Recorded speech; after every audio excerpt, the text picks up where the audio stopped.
Good evening. My name is Bob Creech, Chair of the Lexington Planning Board, and I call to order a meeting of the Lexington Planning Board. With me this evening, on my far left, Richard Canale, Robert Peters, Charles Horning, Vice Chair, and Jenna Johnson, and staff member, Planning Director, Amanda Loomis. We don't have microphones here, so I'm going to ask everybody to speak up because I will not be able to hear you. I think the rest of the crew can hear you okay. Richard's on my left, so I can hear him. So I'll remind you if that's necessary. Let's see. Is anybody recording this evening? Probably not. Okay. The meeting is being, is this live cast? No. Okay, so it's being recorded for future viewing. It'll be available in about 4 days. Today is Thursday, March 5th, 2020, and we're meeting in the Parker Room in Lexington Town Hall on Mass Avenue, Lexington, Massachusetts. This evening we're going to continue with our articles for annual town meeting. I'm not going to repeat them. I think you've all heard them more than once. And we don't have much board administration. We did most of it last night. Just some staff and board member updates, and that's it. So we're going to start with where we left off yesterday with solar energy systems, Article 39. And Charles, did you want to say anything, or do you want to go right to board members and talk? Well, I think the news on solar energy systems is that the staff has drafted regulations that aren't real, they're just a draft proposal for the board to consider, and I think that's what the board was asking for at the last meeting, so it's probably best for Ms. Loomis to present them and for people to ask questions they may have about them.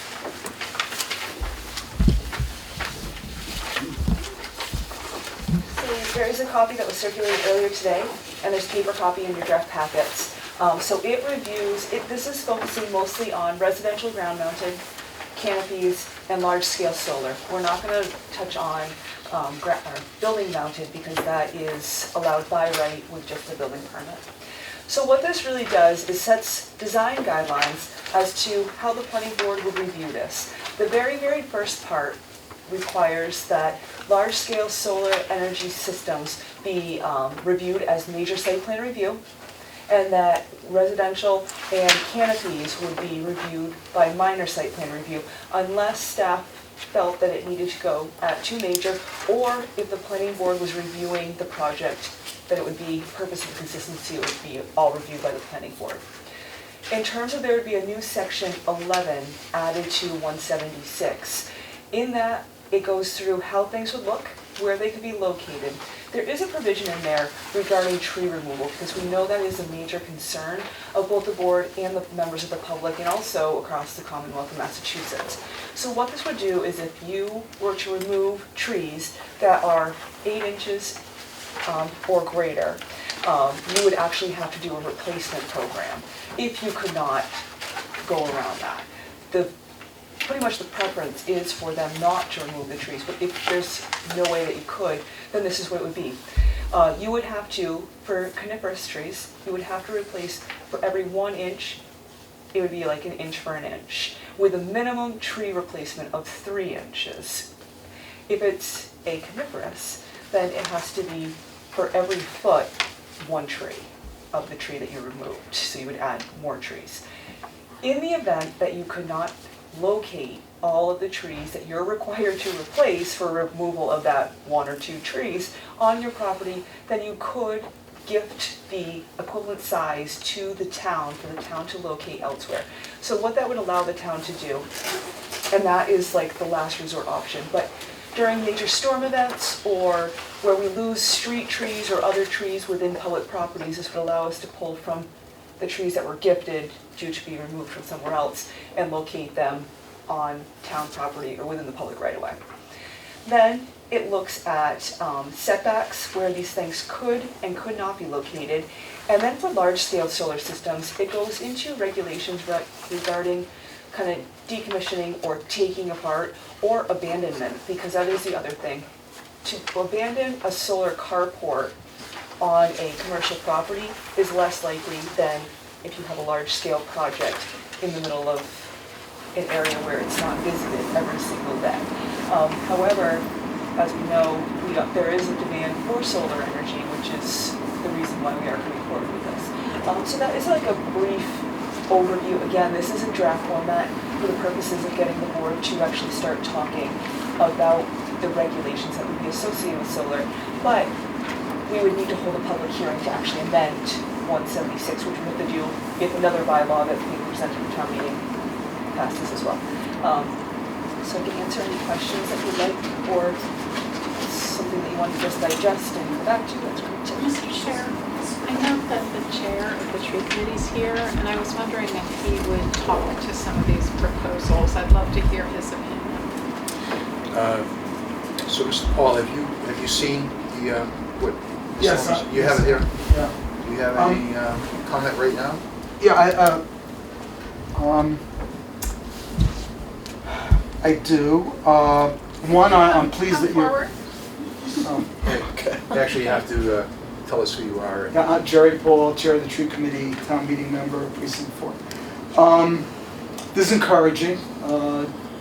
Before 2 hours ago, I was sort of adrift, not knowing where things were going. I think we're all on the same side in terms of looking at climate change and seeing what we can do. And I'd like to see trees and solar panels be complementary as opposed to in an adversary relationship. Just the comments about this paragraph 6 here. You might, just to be consistent with tree bylaw, you might want to make it 6 inches, because that's the way the town has gotten to think about trees. And the other comment is, if the applicant cannot demonstrate that the required number of replacement trees cannot be placed on site, an equal number of trees comparable in size to the may offer to the town to be planted at its discretion.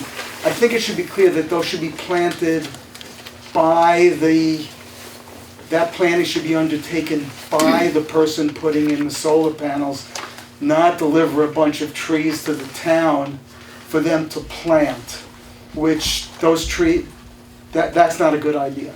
The town is understaffed in that area, and the trees won't get planted. So either they plant them on their own property, or they plant from someplace else with guidance from the town. Would the town accept that? Would they let somebody do that? Sure.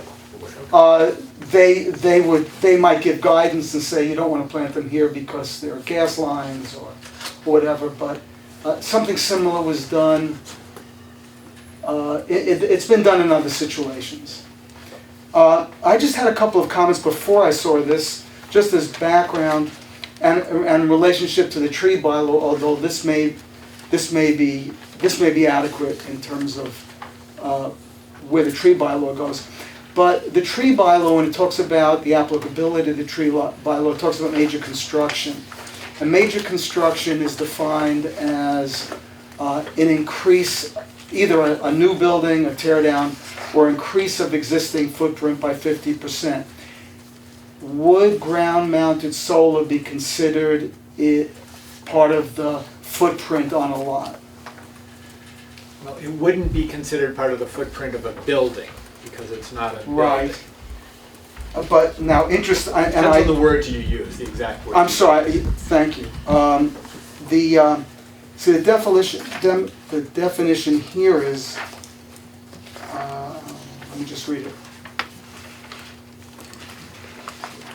Wherein there would be an increase of 50% or more in the total footprint of the new structures. This is in the tree bylaw. So, and in fact, I think you've defined the... So they are structures. Exactly, structures, that's what it says here. And they are structures, So that would probably cover solar. that would be a good thing. Independent of what you're doing here, that would be a good thing. The other question I had was, will the tree committee have a chance to give input as this gets further defined and before you vote on it finally? Yeah, this would actually have to go through a whole public hearing process. Oh, the regulations will, so we're not, that, We're not adopting these regulations. no, right, okay, all right.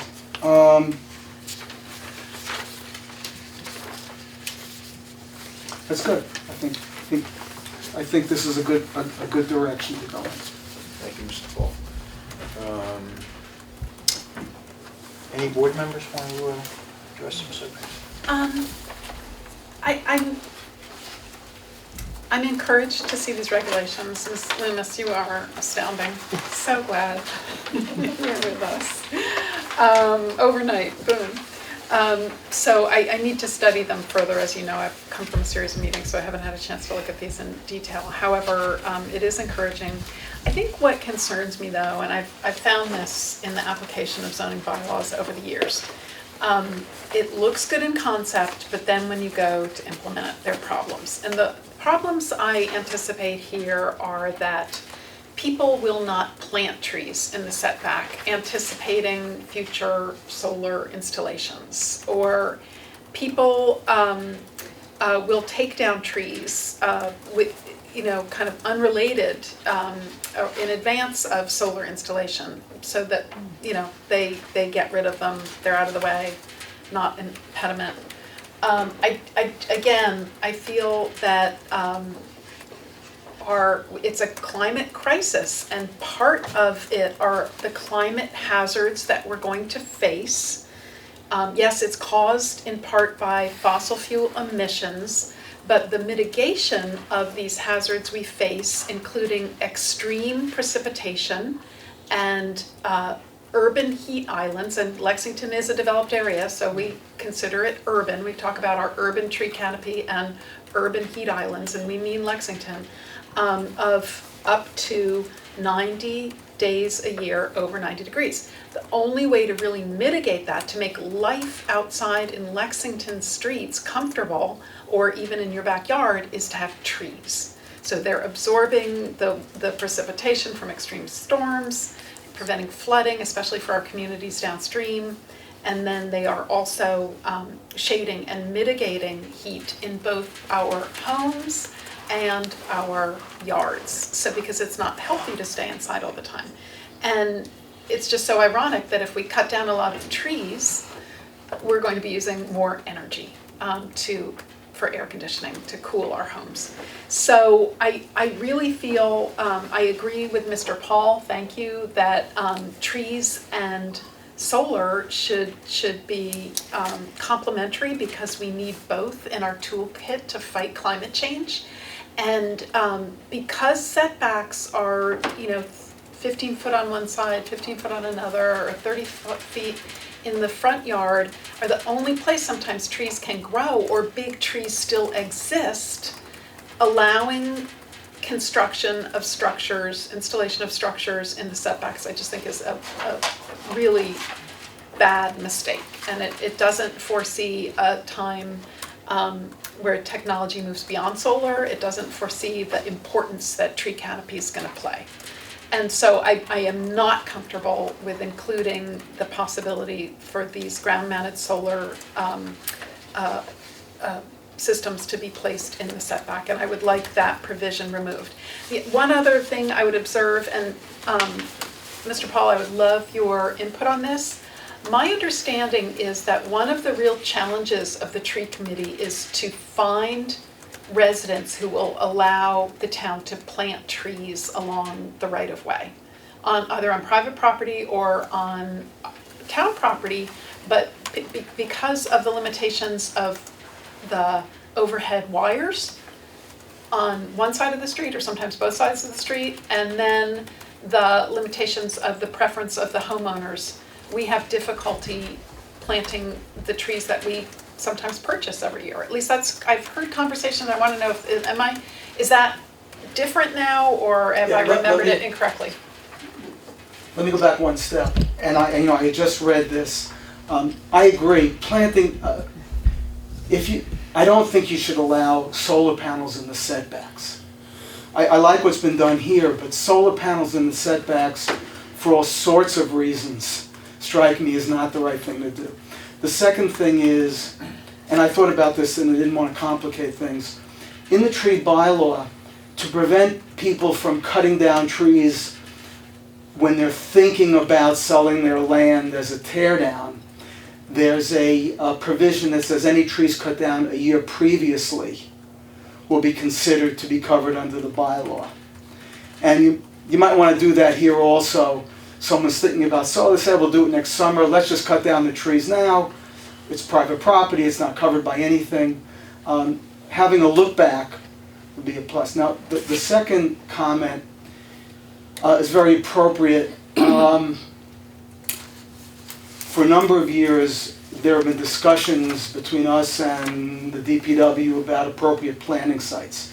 And the de facto policy was you don't plant under wires and you have to have a 4-foot wide planting strip. We just finished and have come to agreement and finalized an agreement with the DPW that you can plant under wires if the trees are appropriate. And I think there's actually a statement in that says the trees can't be higher than 30 feet, which seems like is a very reasonable number. And the width of the planting strip now can be 3 feet, which opens up a lot more planting spaces. That's all to the discretion of the DPW because they make the final decision on these things. But I think things are better now in terms of planting along streets than they were before. And I think it's so important we plant along streets because that's where people walk, that's where people drive, and that's what shades people's houses. So there is a concern about finding planting locations, but that concern's been ameliorated a little bit. But it still exists.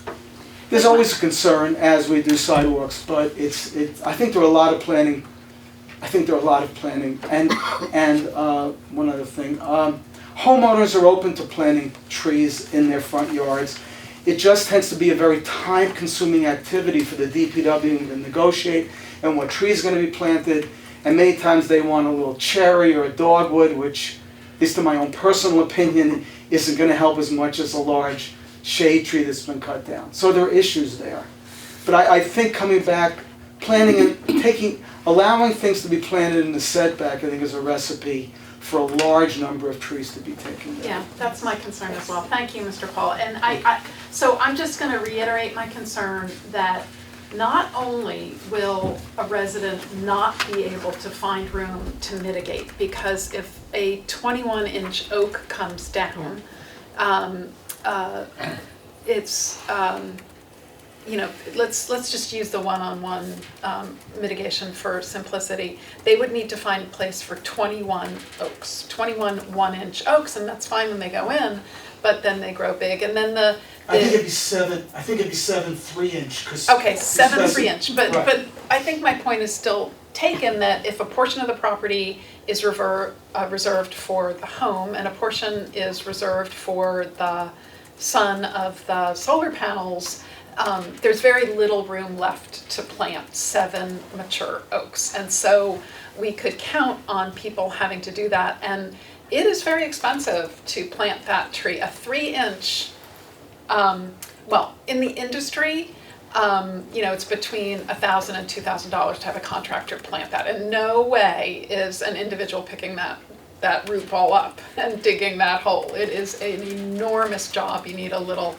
skid steer to move that ball around. So I think this is one of these provisions that makes people feel better. We feel we've addressed that issue, but in fact, I know from experience as a landscape architect, as a liaison to the tree committee and a former member of the tree committee, that it's not going to work the way we anticipate. And so I strongly encourage my colleagues to recommend that the yard definition be removed. So that would mean that solar energy systems are not allowed in front, rear, or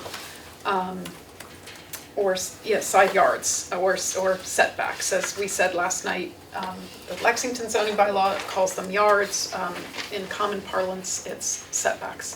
So just by eliminating this part of the zoning bylaw amendment, we do not change the definition of yard, and therefore solar energy systems are not allowed in yards. So that's my recommendation. I think That addresses some of the commentary I've seen on the town meeting member list about residential versus commercial.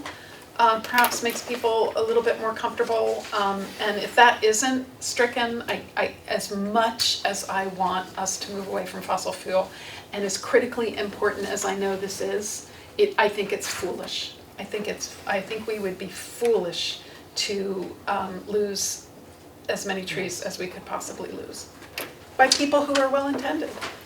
I'm glad that you used that word, because this is time for straight talk about what we're doing.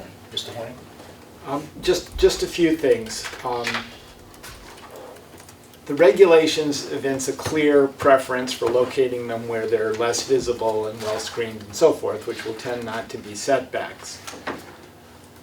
The problem is that there are some lots where the right place, the natural place, the place with the least impact, is in or partially in a setback area. And if you put a hard line there and say, you can't use your sunny, unshaded, treeless setback. Instead, we're going to insist you put your ground mount in your forested backyard and cut down a lot of trees to unshade it.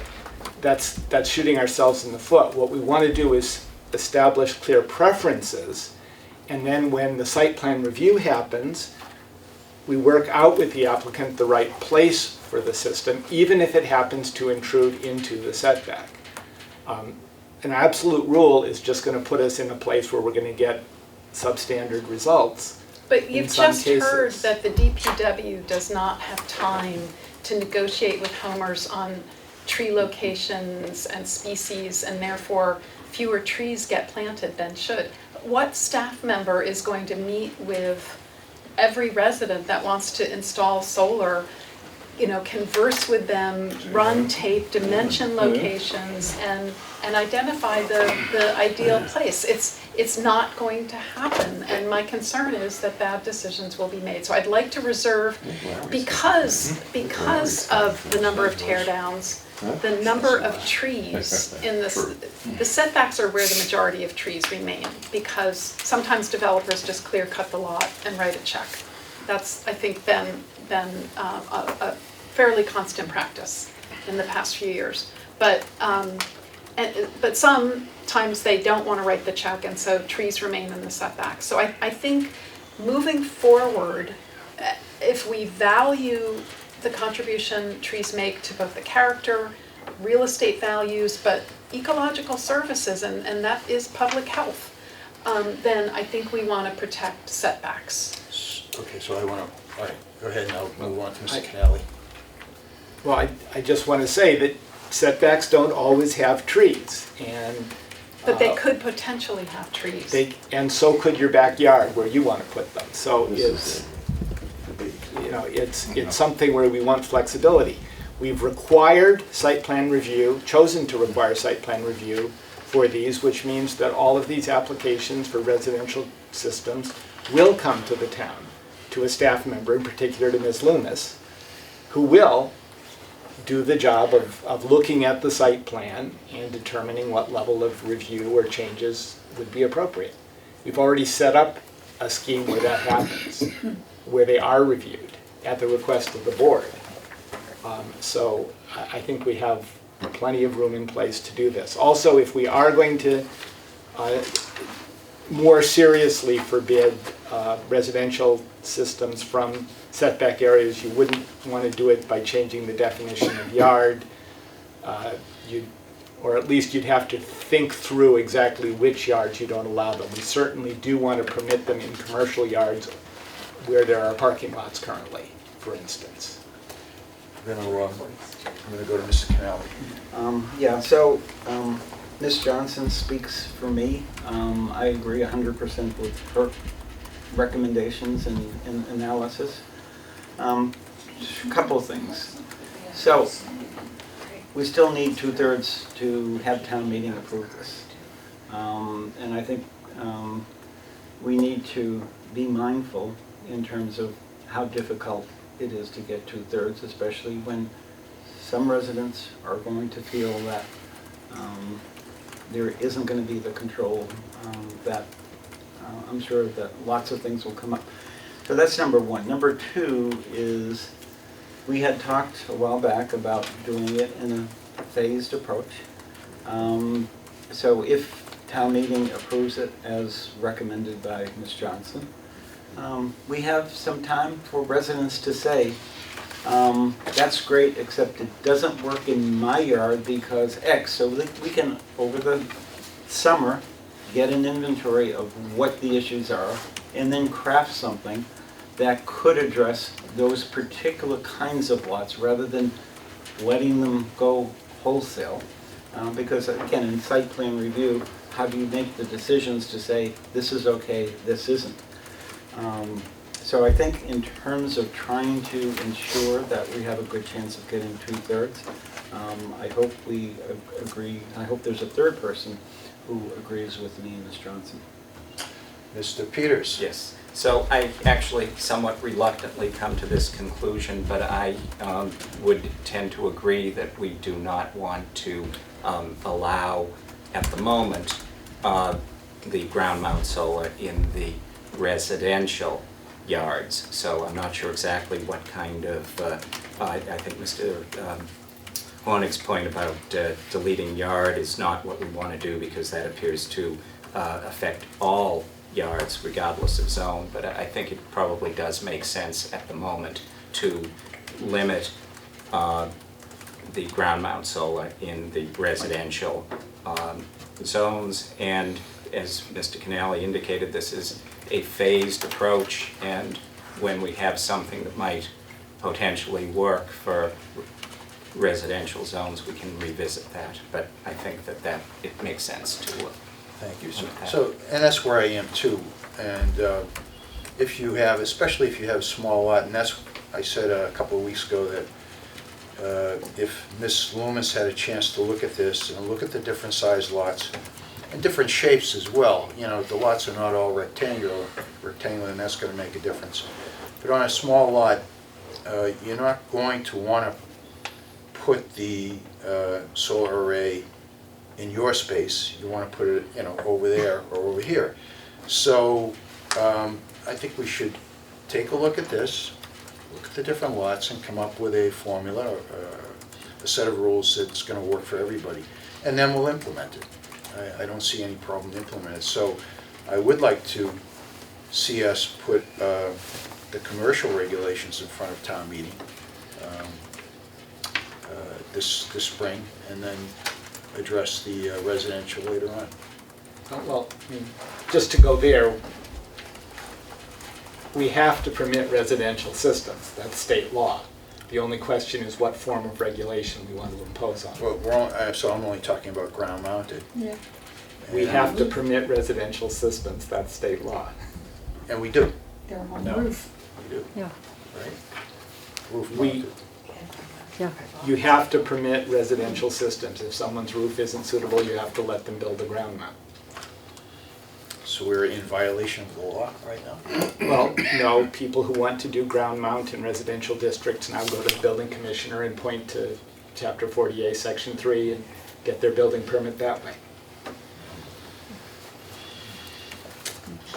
So, I mean, my point is putting a no on this table is equivalent to putting a yes, because they go to the building commissioner and get it under state law. do you want to put a special permit for that? And, You can put a special permit in.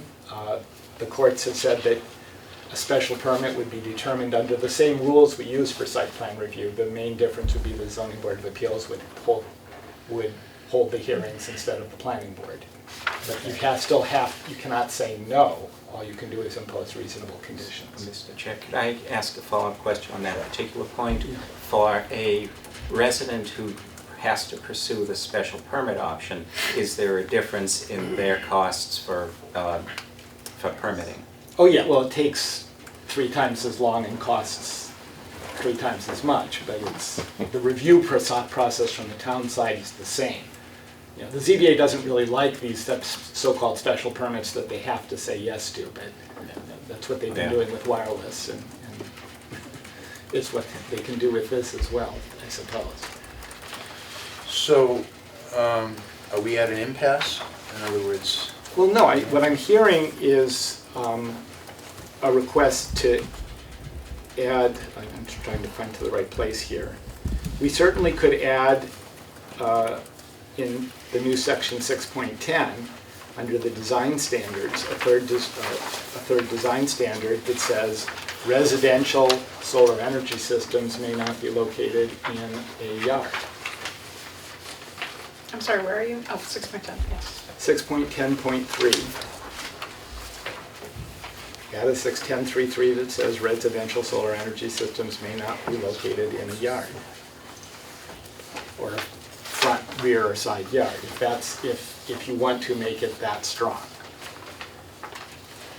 An I do. absolute prohibition. Now, nothing can be an absolute prohibition, because if that really, really is the only place it can be located, state law says we can't prohibit it, so it'll have to go there. But that would be the strongest prohibition you can write.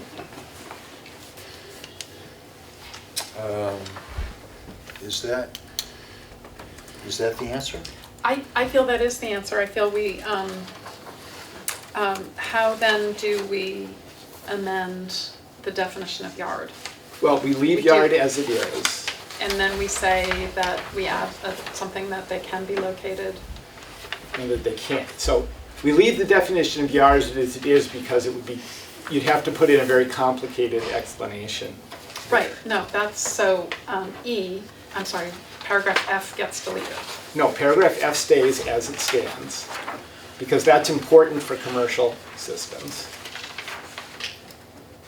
I think that's open to confusion if you don't see 610.3.3. Well, but if you're building a solar, that 610.3 is all of the standards for solar energy systems. You'd better read it if you're building one.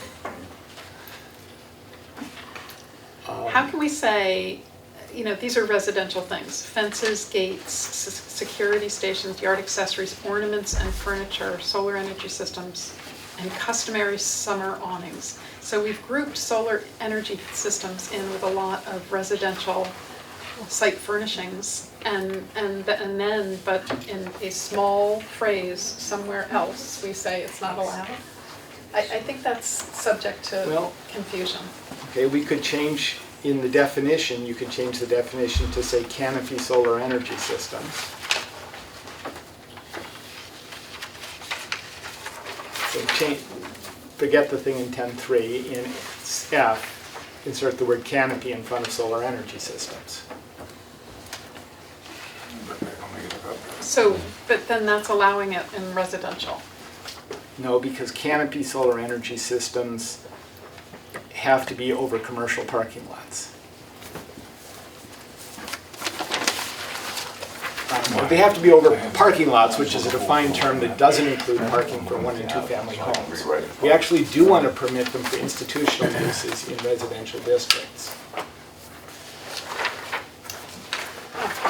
So for example, Temple and Luna is pursuing a very large canopy project in a residential district, and we certainly want to permit that.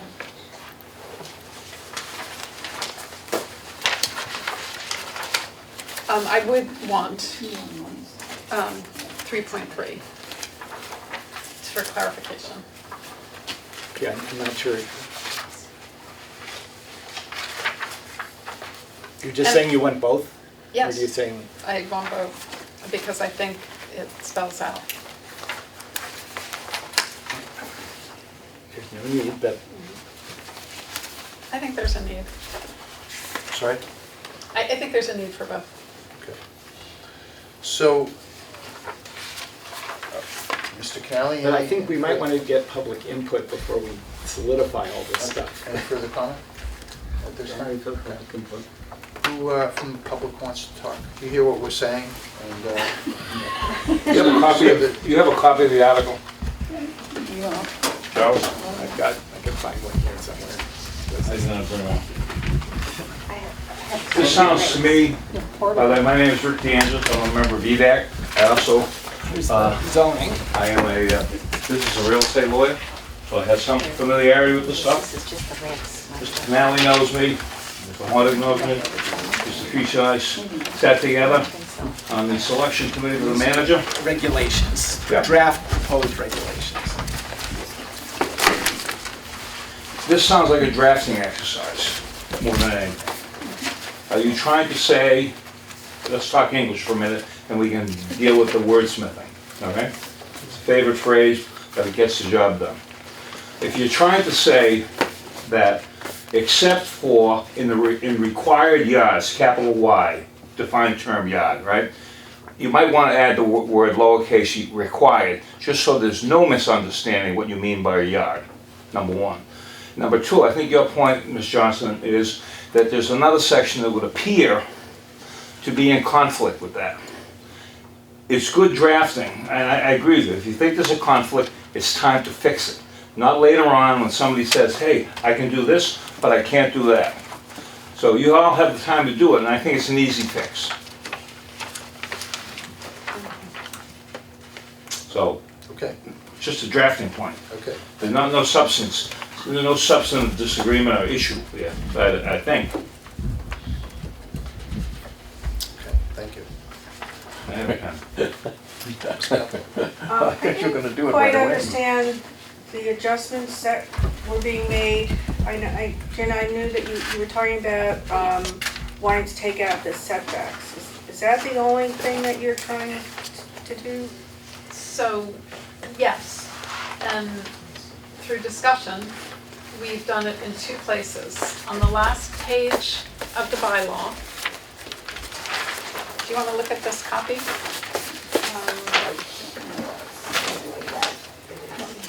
On the last page of the bylaw, the phrase would be added under design standards that they could not be in side, rear, or front yards. Residential solar systems. And I saw the other place. And then the other one was to add canopy in front of the word solar energy systems to the definition, amended definition of yard. We can go up there and talk about it. Because solar energy system, comma, canopy is a solar energy system structure that's built to cover a parking lot or other open air use that is not a building mounted solar energy system or a residential solar energy system. So you're allowing canopies, solar energy canopies in the setbacks of commercial Right, properties. right. I'm troubled, I'm disappointed that you would drop allowing it in setback areas. There was the last time I came and it was discussed not yesterday, but in February. The presentation discussed how it had to be a certain amount of feet in relation to the height of the canopy. I think there are many, many houses in town where the setback on the left or the right does not have trees, will easily handle a carport solar system. And I think we're just cutting off some tools out of our toolbox. There is nobody in town who cares about climate change or the environment who does not value a tree. Believe me. Sorry. Oh. No, I just wanted to say, go to 22 Cliff Street. Someone cut down a 24, 30-inch tree, and I don't know if the stump is still there, and it looks like it's right on the right-of-way. It's not clear if it was a town tree or not, which would have been illegal, and there are solar panels on the house. And you can look that up, and you can look it up in Google Street View, and you can see it was a gorgeous tree. So whether it's out of ignorance, I don't think it's out of malice, but it may be out of ignorance, someone cut down a perfect street tree to put up solar panels. It was very disheartening. I'm sorry to interrupt you. Sure. And I feel the same way. Well, yes, there's always going to be exceptions. There's neighbors who put really ugly things in their backyard that bother me, but they're there and they have the right to do it. So But if they were in the setback, a few feet away from your windows, then it would really bother you. And that's the intent of the setbacks, is one, to protect the abutting property, and two, increasingly, it's going to be our salvation, because that's where mature trees can survive. that's not only where Richard, I don't wanna have a tree argument right now. What I wanna say, I'm putting on my, this Ricky Papo precinct 2, sorry, town meeting member precinct 2. I'm putting on my Lexington Global Warming Action Coalition hat. We met last night, we discussed this issue, and I'm here to represent that group and say overwhelmingly people are in support of this bylaw as it existed, as I presented it yesterday, which included residential, which included, because we understand that this has to happen and it has to happen really, really quickly. And we don't want to be putting up roadblocks. I think if you've got the site plan review in there and you've got some understandings through the regulations of what's expected of somebody who's choosing to put a solar system in their side yard or in their backyard or possibly their front yard, that's hard to, depends where you are, where the sun is. We are limited by the sun. I just think the entire GWAC community is on board with this, has to be done. It's just every time we kick another one of these stones down the road, we're asking for having a heavier lift. Every single day, really, we pass where we're not allowing more ways to control our energy, the way we're getting our energy. It's just the heavier and heavier lift. Well, I think another point I might say, Ms. Papo, is that last night I characterized this as a consensus position because there are people like Mr. Creech that didn't want to allow residential at all. And I feel that this allows residential, so those ground-mounted solars can move forward, and then we can recalibrate if, I personally feel we should use less electricity than cutting down right. trees and installing solar everywhere. I think sometimes humans make the mistake because we create problems and then we think we're really clever when we come up with pathways to solve them, but those end up creating more problems. And I'm just trying to advocate for trees here. I think that setbacks, because of the nature of redevelopment in Lexington, because of some of the smaller, the RS lot size, the only place mature trees have to grow are in the setbacks. I don't want to bore people, but typically those areas are swales because you're grading away from the house, water gathers between the properties, and that's where trees can grow because they'll get moisture. Because we're in for long periods of drought. Long periods of drought. Too much rain, too little. So, when you hear presentations on some of these projections, it's pretty terrifying, and we're gonna want trees. Oh, absolutely, we're gonna want trees. So let's reserve a place for them to grow. move along. I would just like to say, we would be working alongside you to increase our trees and solar simultaneously. Mr. Canada.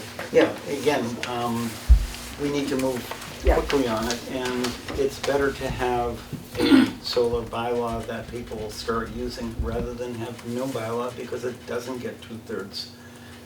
If you have polled town meeting members and you can say, we can show here's more than 2/3 of town meeting members who says we'll vote for it with the residential side yards included.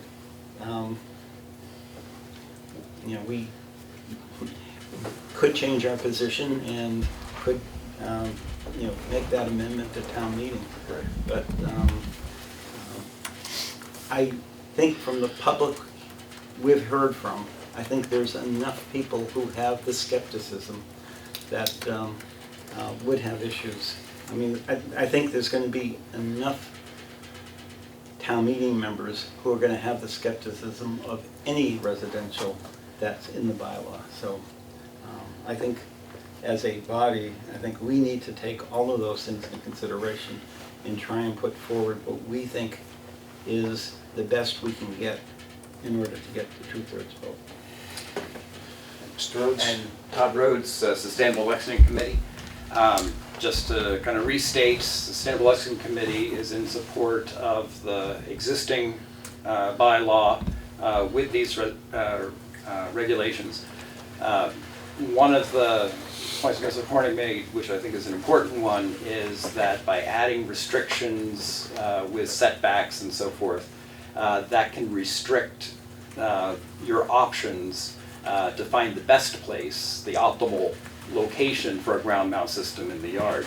And I think the regulations and guidance identifying preferences is the better way to go. I was talking with Dan Voss earlier today, and he was making the point that the rule of thumb for the placement of really any solar array, whether it's on your roof or on the ground, is that it's kind of a 3-to-1 ratio for the tree or any obstacle, a house, whatever the shading thing is, to the location of the system. So a 40-foot tree or a 40-foot house, you would, to the south of your installation area, you'd have to be 120 feet away in order for that system to have any viability to produce a sufficient amount of energy.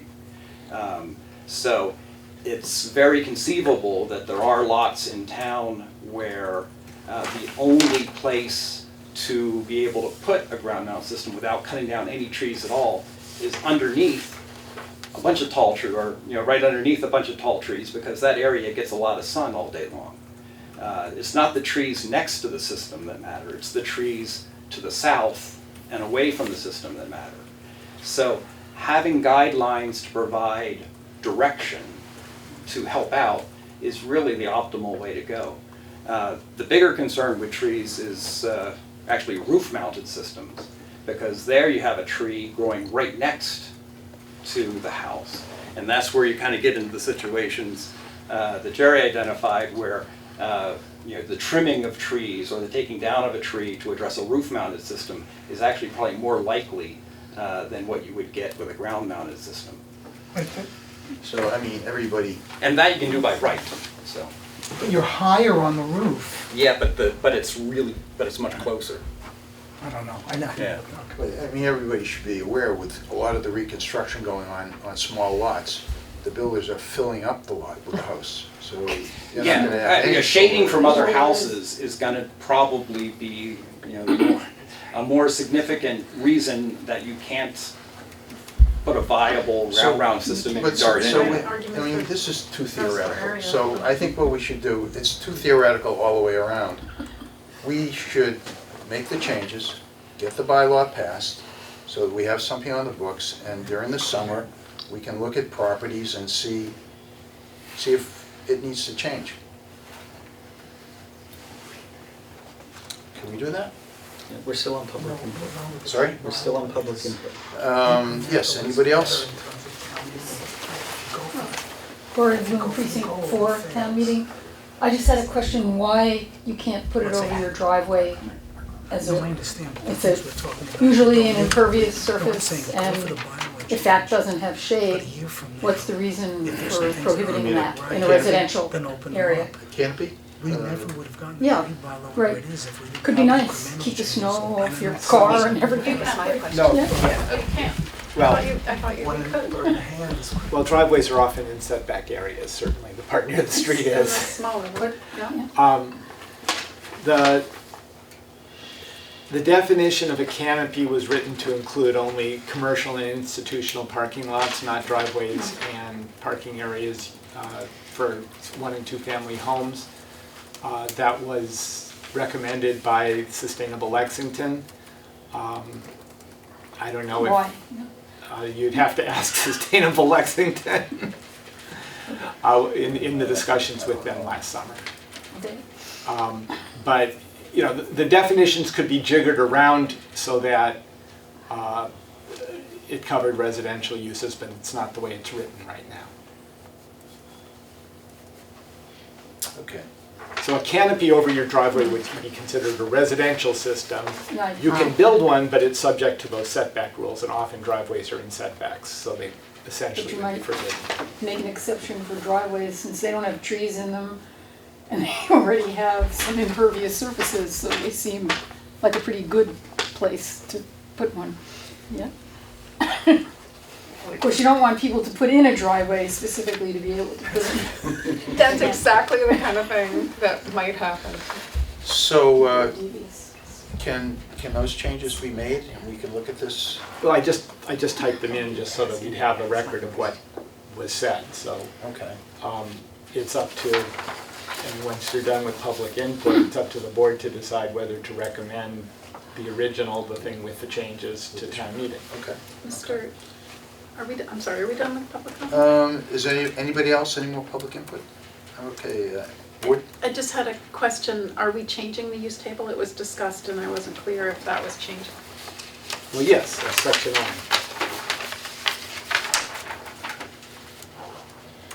What change are you talking about? So I'm just wondering if, to respond to people's concerns, if we're going to do R for solar energy system. We were just discussing it in the residential districts. We were just discussing it and I was wondering if, We did, that's there. so this is RRR. Those are building mounted systems. We Oh, determined building not mounted. to I beg your decide pardon. to regulate. I beg your pardon, I thought those were ground mounted. Got it. Last night? Okay, so is it the pleasure of the board to recommend this with the changes we've discussed? Mr. Canal? Oh, Ms. Loomis. Yep, sorry, just a few minor modifications just before you close the public hearing. On letter C, if solar energy systems could be capital S with a capital E, capital S, so solar energy systems because it's a defined term. Same thing in D, solar energy systems would be capitalized because it's a defined term. And then in E, the same thing, solar energy systems would be capitalized. The last one would be on the very, very end of the document before you get to J. It had special permits in accordance with MGL Chapter 48, Section 3, Special Permit Shell.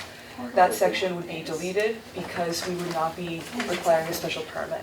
So I just wanted to make sure that those cleanup items were made just so it. I just put it in this working Yeah, draft. I just wanted to make sure we didn't have to do that on the town meeting floor if we stuck at that point. So.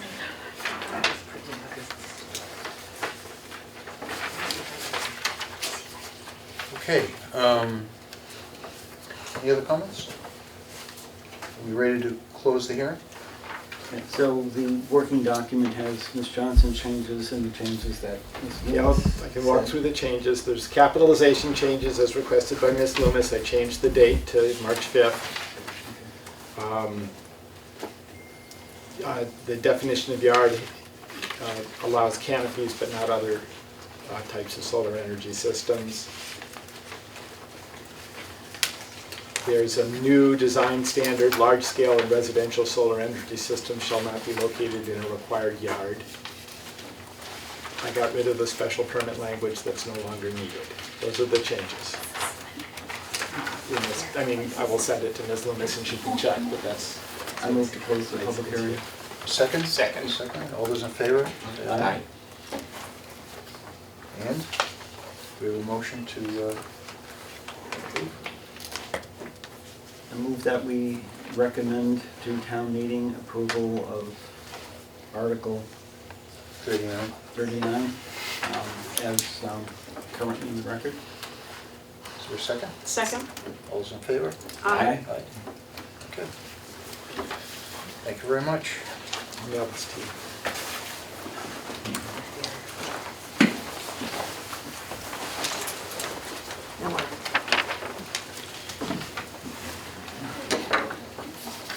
Next on the agenda is Article 45. Has to do with screening. And again, Mr. Okay,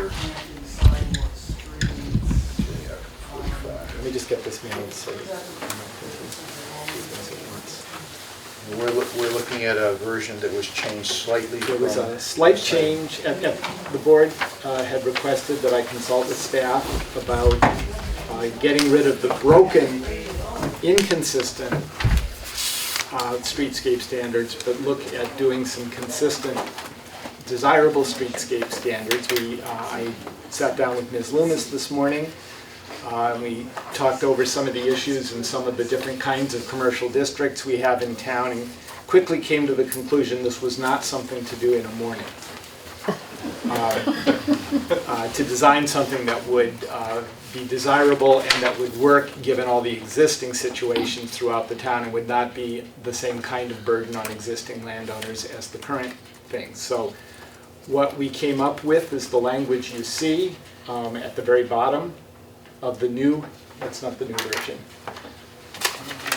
It was paper, handed out. Find one. Oh, you wrote it, okay. Which is basically adds to the end of the motion, and further, the town meeting requests that the planning board develop uniform landscaping standards for each zoning district for areas along streets for presentation to a future town meeting no later than the 2021 annual town meeting. The intent there was to make something that was specific enough that it wouldn't be what unfortunately referring to the planning board has usually meant, which is nothing. So this is a very clear direction by town meeting that we should do something about this. And before 2021 was because we don't know there'll be a fall town meeting. There's no intent there that if there's a fall town meeting, we wouldn't bring something. Board comment? Mr. Kennelly? I don't think the wording is necessary or appropriate. We're either going to do this or not. I mean, this should be a cleanup from what we determined from the comprehensive plan. If we're going to go ahead with this, we should just do it. And I don't think we should hold out to town meeting that we're going to do this no later than 2021. I think this should be folded into the comprehensive plan process. And, you know, the zoning revisions from the comprehensive plan come to town meeting when they come to town meeting. Well, it's easy enough to take this back out. It was, there was some feeling from the board that it was an urgent problem. So are you saying that you support this without that provision, or not at all? I'm saying I would just as soon not have this go to town meeting and that it be considered part of cleanup that would be taken care of through the comprehensive plan. I mean, we keep putting work on staff that takes away from getting the comprehensive plan done. So if we are going to push this to town meeting, let's just do it. But that's my thought. Mr. Chair, could I Mr. just Peters. ask a clarifying question? So just do it, meaning Either, do these changes, or? either put this to town meeting or don't put it to town meeting. I have no feelings either way.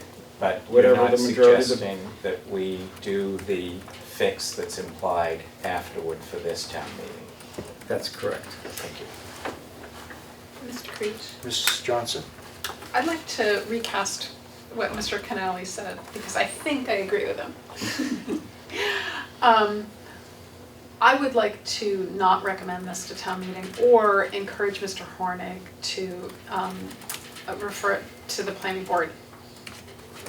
There are so many issues in our zoning bylaw that need to be addressed, but they need to be addressed comprehensively and thoughtfully. And so to go to town meeting and say, like so many other issues we could, look at this, it's crazy, it's not followed, it's not applied evenly, we don't know, but we don't think there'll be any need for it in the future, let's take it out, I think is, what we want to do is be proactive and say, here, do what zoning is supposed to do, here's the community we want, here's, when we're drilling down, here's the specific landscaping we want at these commercial districts, and rewrite the appropriate bylaw, and I think we should do that by spring 21. So I think we should just refer this to the planning board for action with appropriate landscaping standards and transitions next year. And my recommendation, no surprise here, would be canopy trees. Okay. I can go either way on this, Mr. Kennelly. Yeah, so I mean, we have identified things in the bylaw that are broken that we need to fix. The parking zoning requirements, we know that they're broken, and we said, yeah, at some point we'll fix it. We'll make everything go into a T-mod, we'll change the level of service, we'll do this, we'll do that.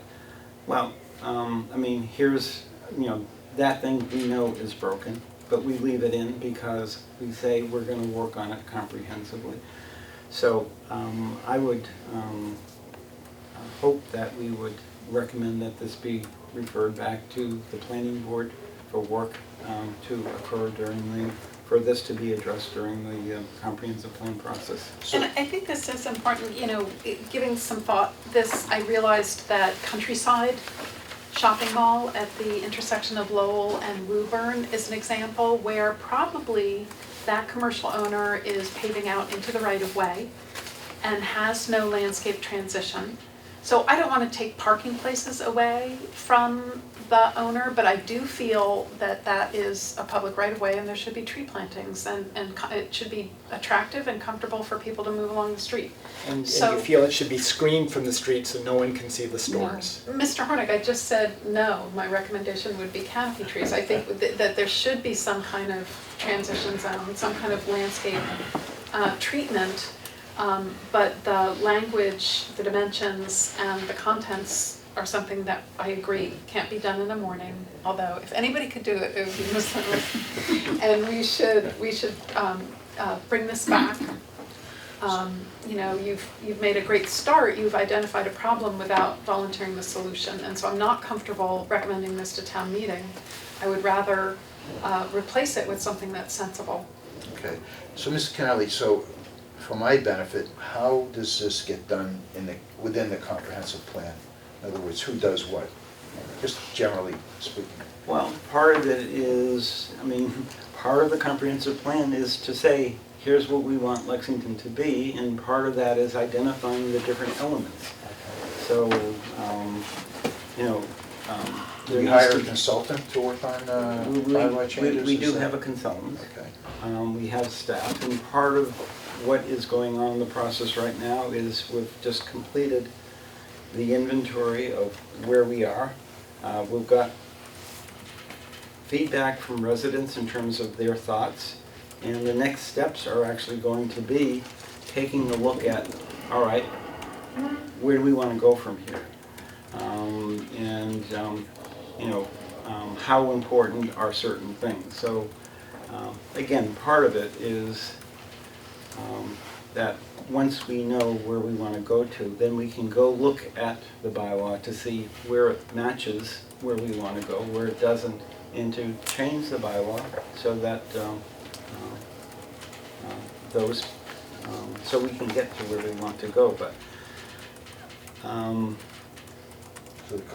and again, we've heard from all of our previous planning directors over the last 3 years that we need to, a priority, we have two priorities, the Hartwell Initiative and the comprehensive plan.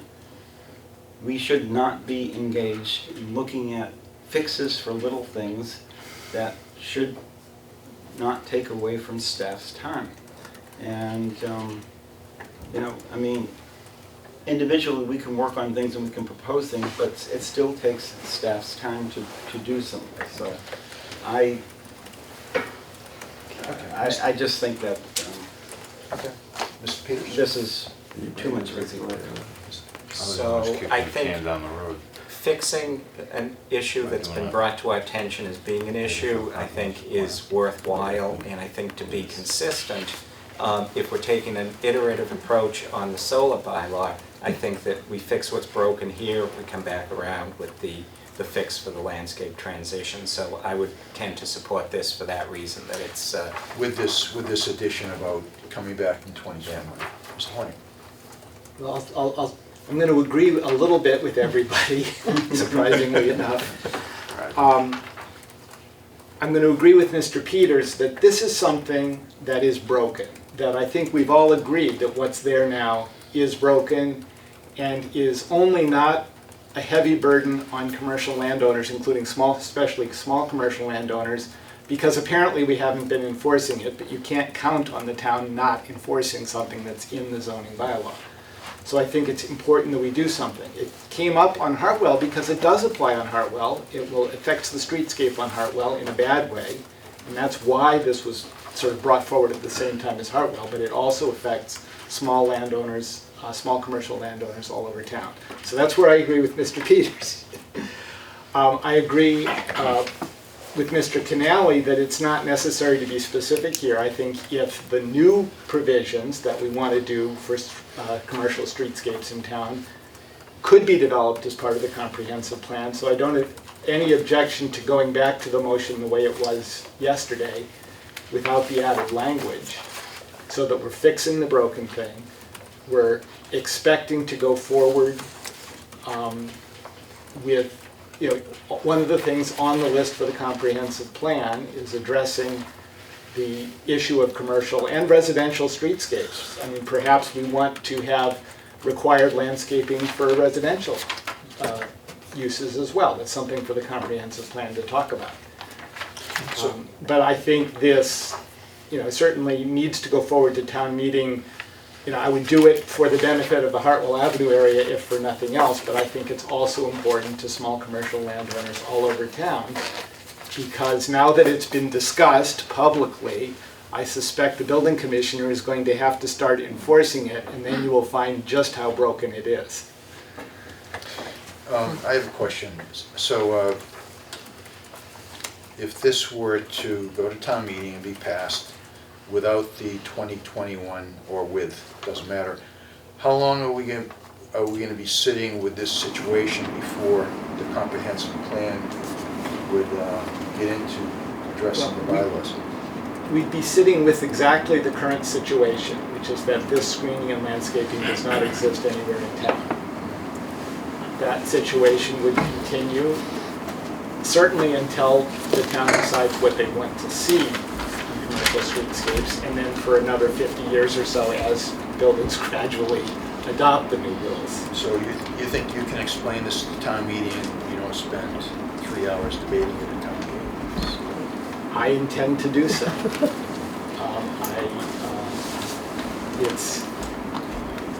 I'm sorry this wasn't caught when we recodified the bylaw a couple years ago. It's a long bylaw. We missed a few things. But it has a concrete effect on Hartwell Avenue, which is why I went to the trouble of doing this. But it has, in looking at other parts of town, it has a concrete effect there as well. And there are stores that cannot change their use now. They can't get if you follow the letter of the current bylaw, you cannot get a certificate of occupancy for a new use anywhere in town without tearing up your parking lot and building an opaque screen so you can't see your store from the street. That's the letter of what's written. It's just broken. I just want to push back, because this is deregulating front yards and transition zones and screening requirements in potential concert with the zoning bylaw amendments you've proposed for the CM district at Hartwell. And Evelyn Dixon came, a resident of Westview, came and said, you know, don't forget that the Hartwell area is residential too. So I'm concerned about the Evelyn Dixons of the world, insofar that you are proposing that there be 0 setback, no FAR, no floor to area ratio limit. That means you can build to the lot lines without a setback. And we don't have provisions yet for the public realm, so we don't know how wide the street's going to be or where the sidewalk's going. And aren't the Evelyn Dixons of the world going to have to stare at that? Rather than have 30 foot of woodland or 30 foot of rhododendron or something, they're going to have to stare at that. There's going to be nothing to protect them if all the zoning bylaw amendments you're proposing pass. And so I'm just concerned that all these deregulation proposals that you're making in concert are going to not only have impacts on commercial, and you know, I do want to accommodate more dense development at Hartwell, but I want to do it in a really thoughtful manner that doesn't destroy the lives of residents of Lexington. Residents in Drummer Boy, residents at Elred, Bedford, McGuire, Westview, Wood Street, or in Katahdin Woods. I think that just being mindful, you know, saying that I've looked at all these commercial properties and it doesn't benefit them isn't enough if it does impact even a few residences. So I just, that's the part about this that concerns me is you're removing from table 2, dimensional standards, last page of your zoning bylaw, front yard across the street from a residential district. So there's no zoning required. And there's no transition area required across the street from a different zoning district. And I agree with you, CN across from CSX is silly, and we should study that. But couldn't we just leave it the way it is so that there's some provision for us to fall back on to protect abutters, and then incorporate that into a revised bylaw amendment next spring? I mean, my only point here is this is not a provision to fall back on. This is a provision that everybody who gets a commercial certificate of occupancy has to have this screening in place, or they can't get their certificate of occupancy. That's the way the bylaw's written. I don't know why they wrote it that way. Well, I'm just concerned that removing it, it was put in there for a reason, probably during a time of expansive commercial growth, when people really cared about keeping Lexington green, and now we're removing it. Is there anything else from the board? I'll ask for public comment. Anybody want to weigh in on this subject? Mr. DeAngelis. Thank you.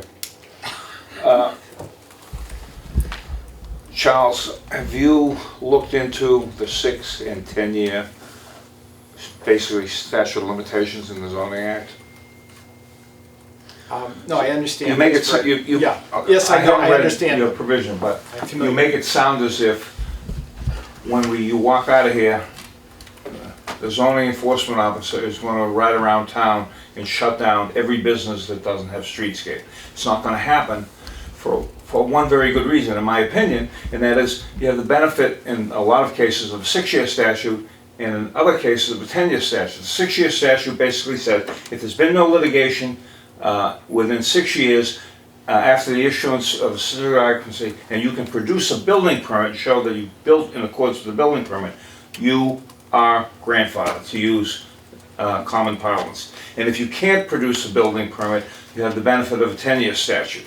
So I don't think it's as dire as riding around town, maybe with the shotgun out the window and shooting out the windows of cars that are offending a setback that there's no streetscape for. I do think that you might want to make some adjustments.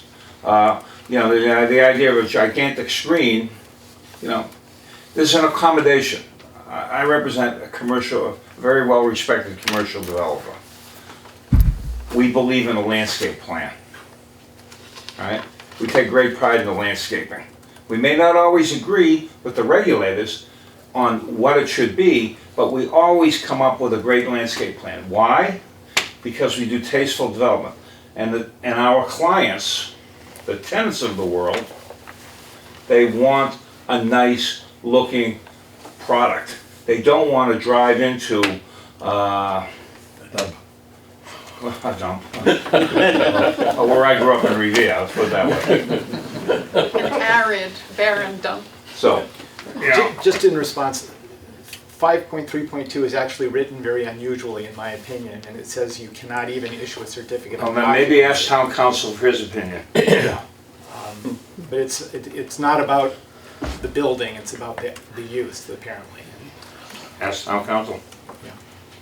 So again, Mr. Chair, I would recommend referring this to the planning board, and if this is a priority, and I hear that it is, we would get new transition areas and landscape planning for zones in place for springtime meeting. And what I'll say is I brought this up a year ago, and that's what I was told, and I brought this in to the planning board 2 years ago, and that's what I was told. We've made So. great progress. Ms. Klimov. Ingrid Klimoff, 18 Bacon Street. First of all, I'd like to remind everyone to speak up. There are no microphones here. This is being recorded. Secondly, I would like to know what our planning director has to say about this article. So, Am I loud enough? She always does what the chair wants to do. So this is an article that, yes, we did take a look at it. In order for us to actually put something forward that didn't have errors and was well thought out, we would need more than 3 or 4 hours. Because what this is really going to end up looking like, and again with the master plan or the comprehensive plan moving forward, is really looking at sites that are already developed where you don't have a blank slate, so you're going to have to retrofit, versus a project like 1050 Waltham Street that is brand new. The other challenges that you have to look at is overhead wires, which we've discussed before. So we're not going to be able to require certain properties to install large street trees because of the overhead wires being there. With that being said, to ensure that this does not continuously get kicked down the street, because this is actually extremely important, what your streetscape looks like, also the entrances on the properties, how things look when you enter Lexington says a lot about a community. So ensuring that that streetscape is what the community wants to see needs to be really looked at. Again, we need time for that. That's why I was suggesting no later than annual town meeting of next year, because if the comprehensive plan gets on task to where we're going to have a draft for December 31st of this year, which is what the goal is, we should be able to reasonably have a document ready for annual town meeting of 2021. With that being said, this language, if it's not doing anything, then you could consider deleting it, but then I guess the question comes down to is the commercial property owners, what are they actually saying, and is it something that we just need to leave in there? But again, I would strongly encourage setting a goal of an actual date of when we're going to bring this to town meeting, because if we just say we're going to bring it to a future town meeting, then that could be 4 years from now and things continue to change. But annual town meeting of 2021 is realistic. Even, a fall town meeting, if we end up having a fall town meeting for 2020, is realistic as well, because it gives us time to look at the major corridors. So we're not going to go down and look at a lot of streets that are on residential roads or unaccepted ways, but looking at those major corridors like Lowell and Waltham and a couple others. So. Okay. So, in other words, with this new wording about addressing the landscaping standards no later than ATM 2021, you think this is a reasonable thing to do for springtime? Or just refer to the planning board, leave it as is. So the planning board would be the one that wants to bring this forward, because if we're doing site plan review and all the types of review, and also we're kind of charged with land use within Lexington, I would definitely want the planning board to bring this initiative forward, especially. By this initiative, you mean the right thing, the The uniform correct thing, standards. yeah, sorry. The broken stuff, I don't think. No, I'm not talking about that, yeah, sorry. So there's two pieces. The correct, because we'd also want to talk with the commercial landowners and also some residential landowners, like when we get subdivisions, et cetera, because like Reed Street, having actual street trees along Reed Street would have been helpful, not just along the new Tiffany roadway, so. Okay, so then I guess I'm confused as to where we're going to go with this. Mr. Horning. Well, I was just going to say, I think, we envisioned a two-step process with the solar. I think there's a two-step process here that Mr. Peters defined, which is let's fix the things that I think everyone agreed were broken, with the clear understanding that we want to have some sort of streetscape rules and that they are, that staff is interested in working on that over the course of the next few months. Okay, so I'm willing to support that as well. So shall we, are we finished with the public hearing? I have a Any question. What are you gonna, if this passes, you guys pass this, what happens in the interim? Until you adopt something? Well, that's the risk that Ms. Johnson is talking about, yeah. What happens in the interim is that commercial uses can get certificates of occupancy without creating these opaque screens, which they haven't been created. I've challenged everyone at every hearing on this to show me one place in town in 120 lots that this applies to that actually complies. As far as I can tell, the answer is 0. So no one's ever done this. They've either gotten special permits or they've slipped by under the radar or something. So I think the answer is if this passes, absolutely nothing will change. Well, except on Hartwell Ave, if Article 43 passes and somebody decides to build something on Westview Street. Yeah, so I know it's all well, okay, so hypothetical, but yeah. the situation on Hartwell is, so right now, get the numbers right here, 60 Hartwell happens to be across from a house. It is required to be set back 100 feet. It isn't. It was built before this rule was put in. The commercial buildings on either side of it. Not to interrupt you, but Yeah.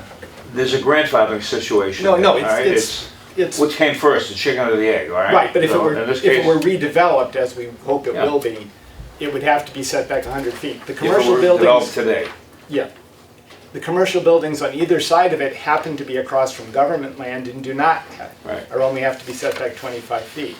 So our streetscape along Westview Street has a whole series of buildings set 25 feet back, one building set 100 feet back, and then the rest set at 25 feet back. And that's what I'm saying doesn't make sense. it may not, but you're not gonna have 100% uniformity for a couple of reasons.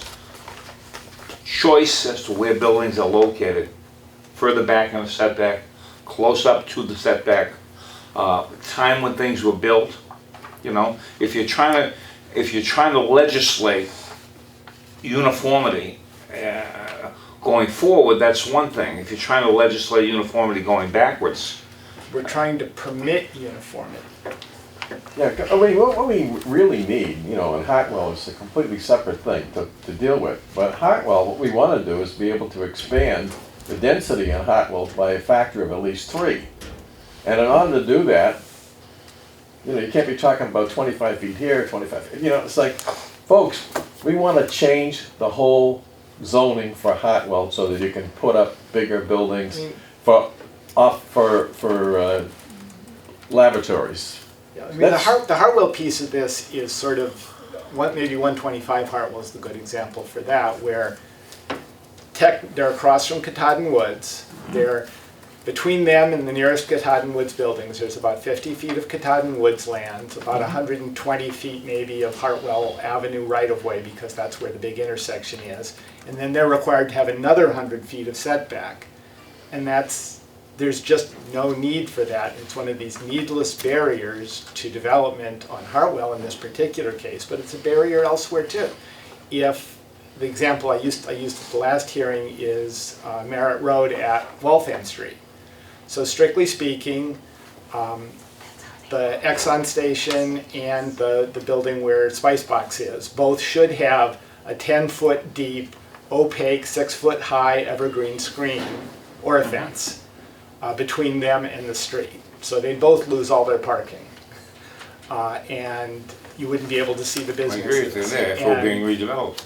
But You know, that's just not, Mr. that's a barrier we don't need to have. Ms. Johnson? I just want to say, Mr. DeAngelis has given us reassurance that the existing properties are grandfathered. There's most there's part. no danger there.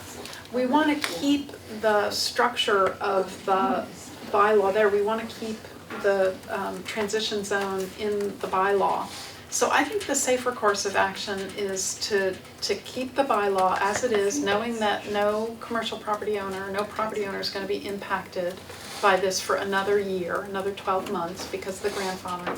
Thank you. By the way, Recreation Committee is amazing. Great presentation for the. Say that again? Recreation Committee is amazing. Great presentation for the comprehensive plan the other day. Met Mr. DeAngelis for the first time. So I just want to, just interrupting myself there. I was not there, so that's why it was good. So I think that it is really a much more prudent course of action to stop wasting energy on this, avoid Mr. Hornig's valuable time at a presentation at town meeting, and simply recommend that we refer this back to the So planning what's board. the So, procedure? can I just clarify on Mr. this? Peters? If the buildings, if the property is grandfathered, but the use is not, so that if someone comes in with a new or a change of use and need a certificate of occupancy. My understanding, based on Mr. Hornick's presentation, is that that would not be grandfathered and would not be available. So is that the Unless case? that use is mentioned in the building permit, my understanding of the grandfathering is that a new You have to start use- with the use table. If you, on day one, take Spice Box, you use the example of Spice Box. What was it before?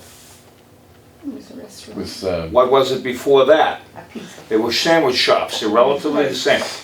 Well, okay, but that Restaurant type uses, okay? So Heritage Just hear me Glass- out, hear me out, okay? Hear me Heritage out. Glass is a better Okay? example. So you look at the use table, somebody wants to put in, I don't know, pick a far out use Yeah. that is not permitted in the zoning district. That Massage parlor. marijuana. it can't, all right, well, let's not go there.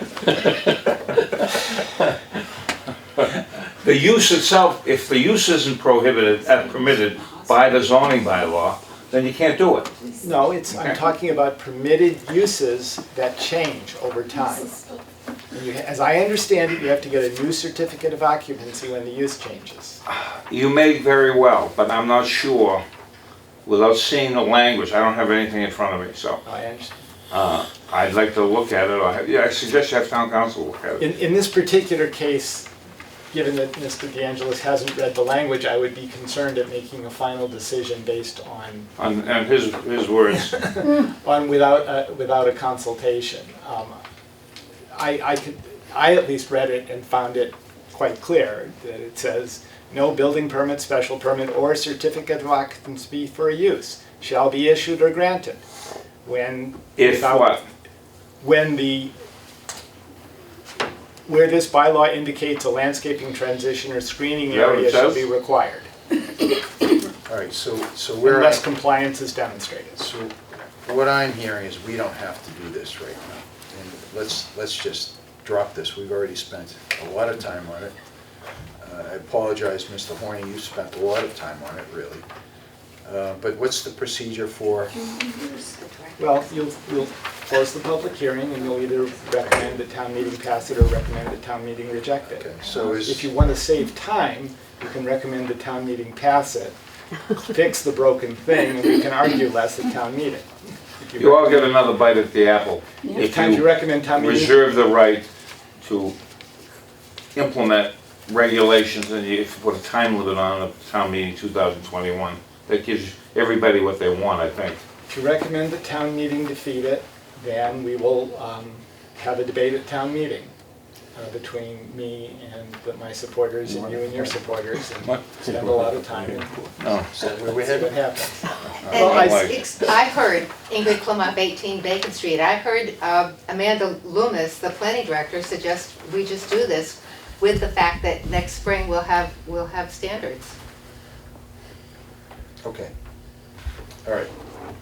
So, is there any more board comment, public comment? Mr. Canal?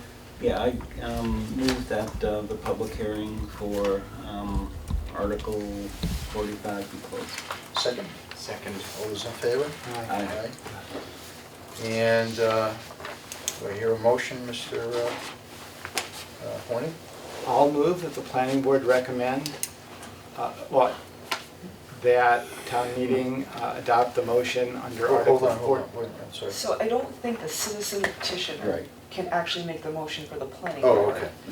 So, Well, I don't think there's any reason I can't, I just don't, well, technically, you may feel it's you're- inappropriate. You're supposed to be sitting over there. you wouldn't be actually part of the voting membership. I'm not recused from this. I have no financial interest in it. Right, but you're on both sides of the, Why don't you come sit over here and make your motion? Okay, Please, Who do are the it, Charles. citizens? okay, so Hired. I move that the planning board recommend to town meeting that we approve, that they approve Article 45 with the stipulation for uniform landscaping standards by ATM 2021. Is there a second? Second. All those in favor? Mr. Horny? I can't tell exactly what What did you motion. vote? You moved it, the motion To as it was recommend. corrected today. The one Yes. that, with all those words, including the Yeah, extra yeah, language. correct. Okay, I'll vote yes for that. Okay, let's see, all those opposed? Okay, so Opposed, 3-2. That was easy. Now we get the easy one. What time is the building closed? 11. 11. Which we've learned very carefully in the last few weeks. Just a point of reference for you all, if this were Framingham, Ms. Loomis could tell you that the building sometimes closes at midnight or 1 a.m. We actually stopped doing that. When I was out there, Yeah, we those were did. the days, but. Janitor came and kicked us out. This is always next week, though.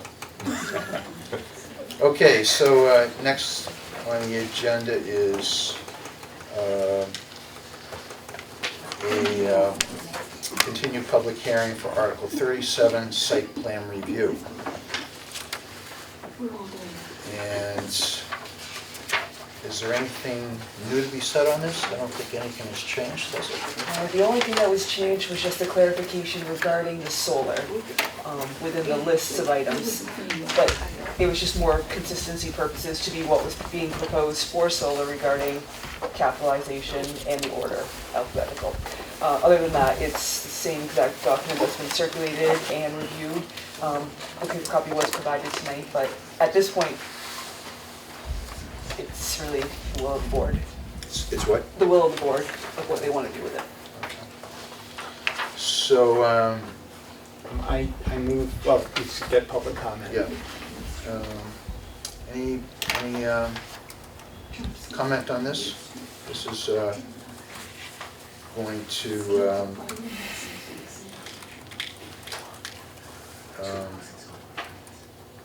make it easier to add on to buildings. It adjusts the triggers for site plan review, among my end and upper. Okay, no public comment. I move we close the public hearing on Article 37. Is there a second? Second. All those in favor? Aye. Aye. I move we recommend to town meeting that they adopt Article 37 in the form it's before us this month today. Speak up for the microphone. I move that we recommend the town meeting adopt Article 37 in the form that's before us today, dated March 5th. Is there a second on that? Second. All those in favor?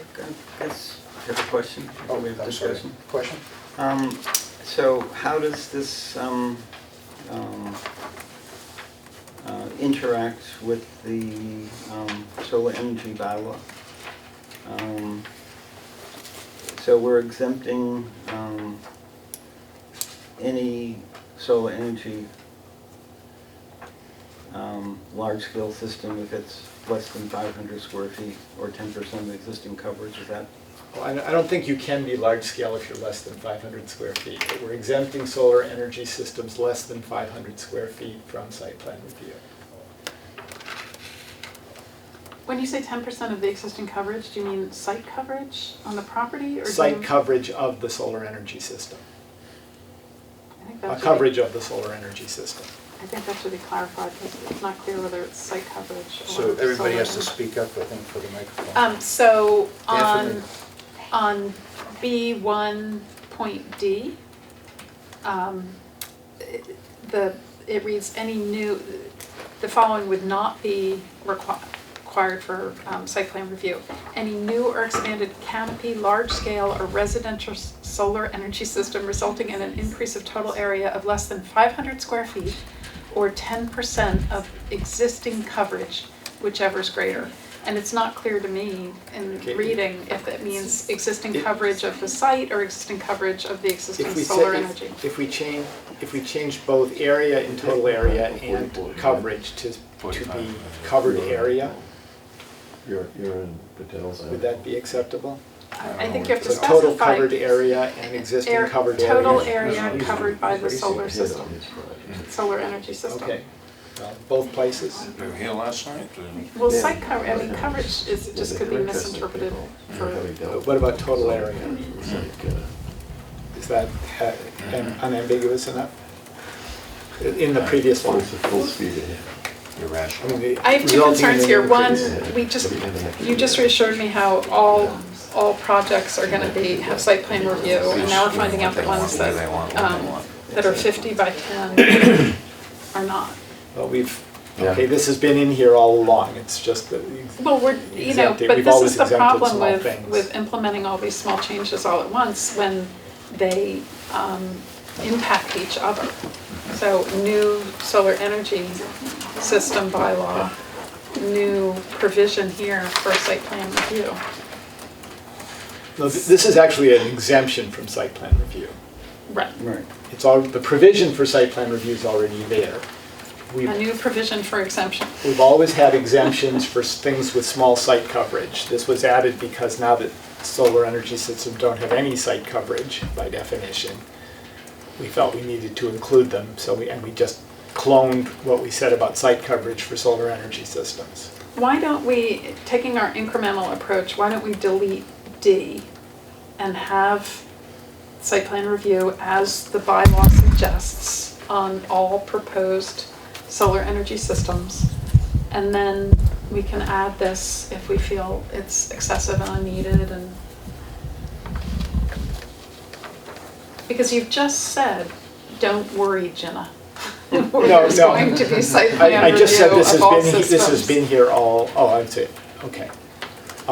This has been here all along, and it hasn't been discussed in a long time. Right, and that's why probably I'm seeing it in tandem with the new bylaw. So I'm just wondering, can we eliminate D? I think it's unlikely that anything other than a building mounted residential, it's unlikely that anything would be covered by D, so I don't think it would hurt a lot to get rid of D. Great, let's get But I rid of D. would like to get Ms. Luna's advice first, as we should often when we make changes. Let me take a look at.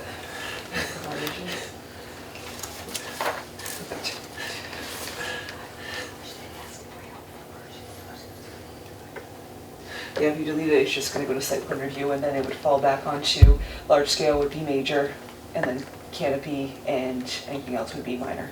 Which is, I think, what the expectation from the new bylaw. Yeah.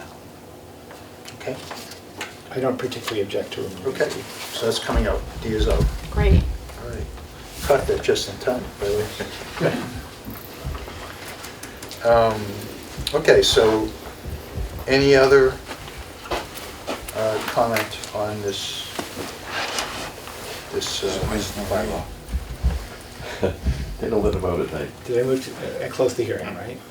Sorry? I closed the hearing, Okay. right? I think the motion Yes, on the we table. did. Mr. Canal. Mr. Canal? Yeah, I That's right. move that the planning board recommend to town meeting approval of Article 37. Second? Second. All those in favor? Aye. Okay, it's 5-0. Hey, move it right along. Let's just rubber stamp the next one without discussion. Next, maybe this will be the quick one. Article 43. It's a continued public hearing for rezoning on Hartwell Avenue. It's a citizen petition, and Mr. Hoying is the citizen.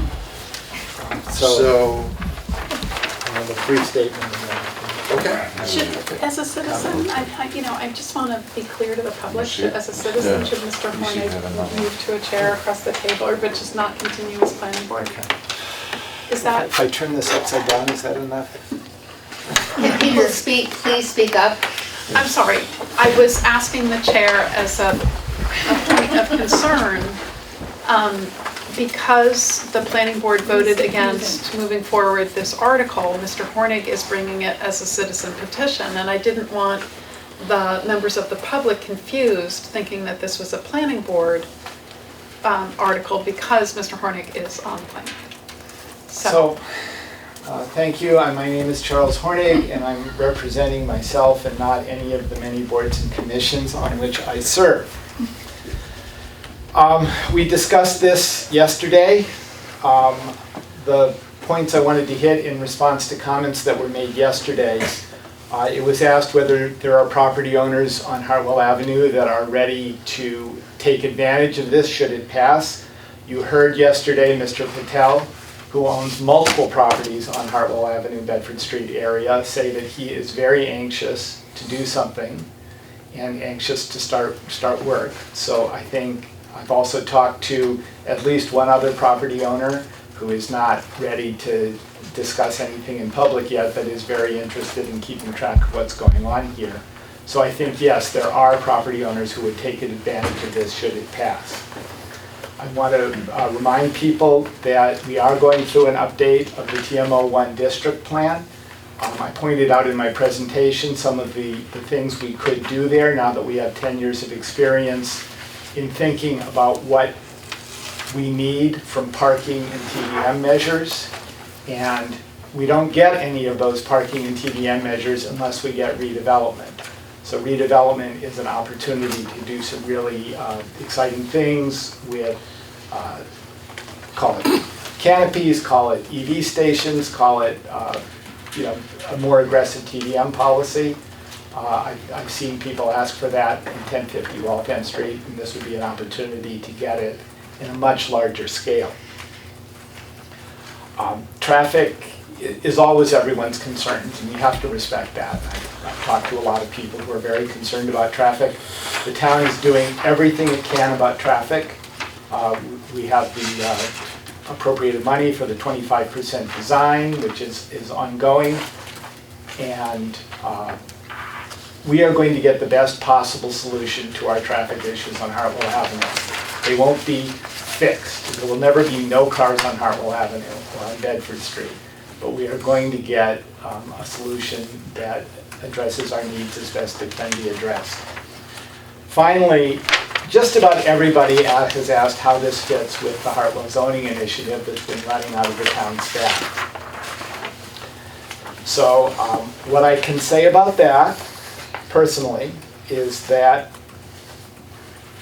the staff working on the Hartwell zoning initiative has told me multiple times that Articles 43 and what is now Articles 43 and 44, it's had different names in the past, form the first phase of the Hartwell zoning initiative. The town's planning staff and senior leadership have told me that they support moving forward with Articles 43 and 44 at this town meeting. And the rest of the Hartwell zoning initiative is currently on hold while staff considers how to move forward. And it may well move forward in a slightly different direction than it's been taken. So I don't want to guess where that is going, but I do believe that the part that I have pulled out of the Hartwell zoning initiative and am bringing forward as phase 1, or phase 2 if you want to count what we did in 2009, is valid and will bring great benefits to the town. The financial issues, the encouraging density in the area, these are all very important issues. If we're going to be going to the voters and asking for overrides and debt exclusions, we have to say that we've explored every opportunity to raise commercial tax revenue. And putting it off indefinitely until a comprehensive plan is done and we've thought about it and we've hired some more consultants and tried something else is just not an option. But aside from that, I welcome questions and public comment. Okay. So, Mr. Connelly. Yeah, so I guess I have never heard from any staff as to how this fits in with the Hartwell initiative as being a phase, because it appears that it completely undermines all the work that's been done on the Hartwell initiative up to this point. We had a presentation from a consultant in October with a joint meeting for Economic Development Committee, Planning Board, and Selectmen, and at that time we were told we were almost there, that only a little bit more work needed to be done. The Selectmen said they were going to start an outreach plan. We started to get some input from the consultant, and the consultant sort of disappeared, although it seems that we've hired that consultant to do other work for the town. So I am really puzzled as to, trying to come up with an initiative that tries to worry about streetscape. We just spent a whole lot of time saying how important streetscape is. What we have before us is a article which destroys streetscape because, you know, one of the provisions is that we said we wanted to pull all the new building to the street front. This says people can build them anywhere, so we'll have some that'll up to be the street front, some that will be set back, so it destroys any Well, that's the way they're gonna be anyway, because right now, we've got Sorry, you can't we've got have, about you 15, can't have a debate like that. we got about 15 different owners out there. Right. So, And part of what this whole provision was is to try to get a coordinated, form-based design to enhance the value of the land so that landowners would build things that we think are important. A lot of the discussion on the Hartwell initiatives talked about the importance of lab-oriented. We could have, 2 million square feet of strictly office spaces, which is what we've said we don't want. So we're saying we can't control it.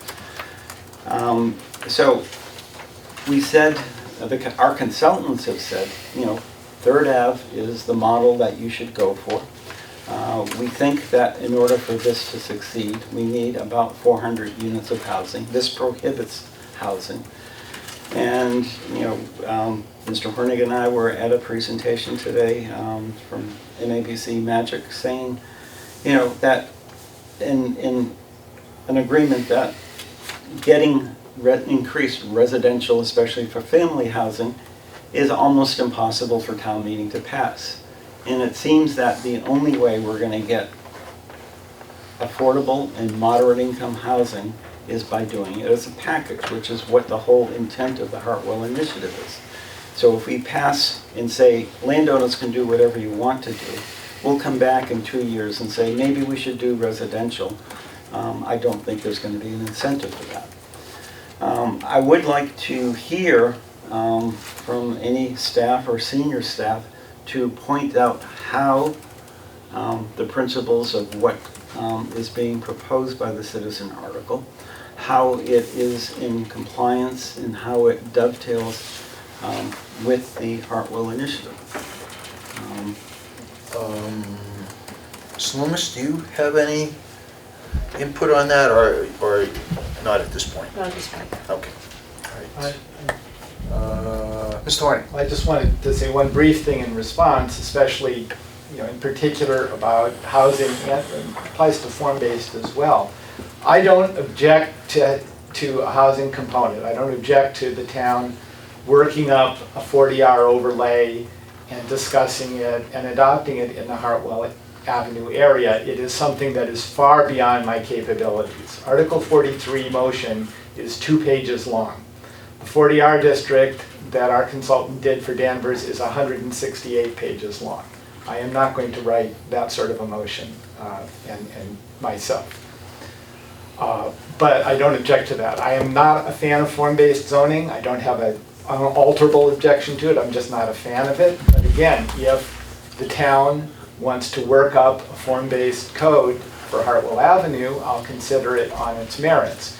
But as we've just discussed with solar and with streetscape, sometimes things have to be done in phases. And we did phase 1 in 2009 when we went from not allowing any development to allowing a little. I'm proposing we do phase 2 now and allow what some would call a lot with straightforward and moderate design constraints that kickstart some people to start thinking about development.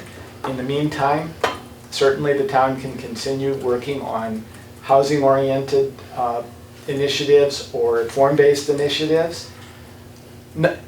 If we're talking about a year from now, a lot of property owners may start, but most of the property owners are locked into long-term leases.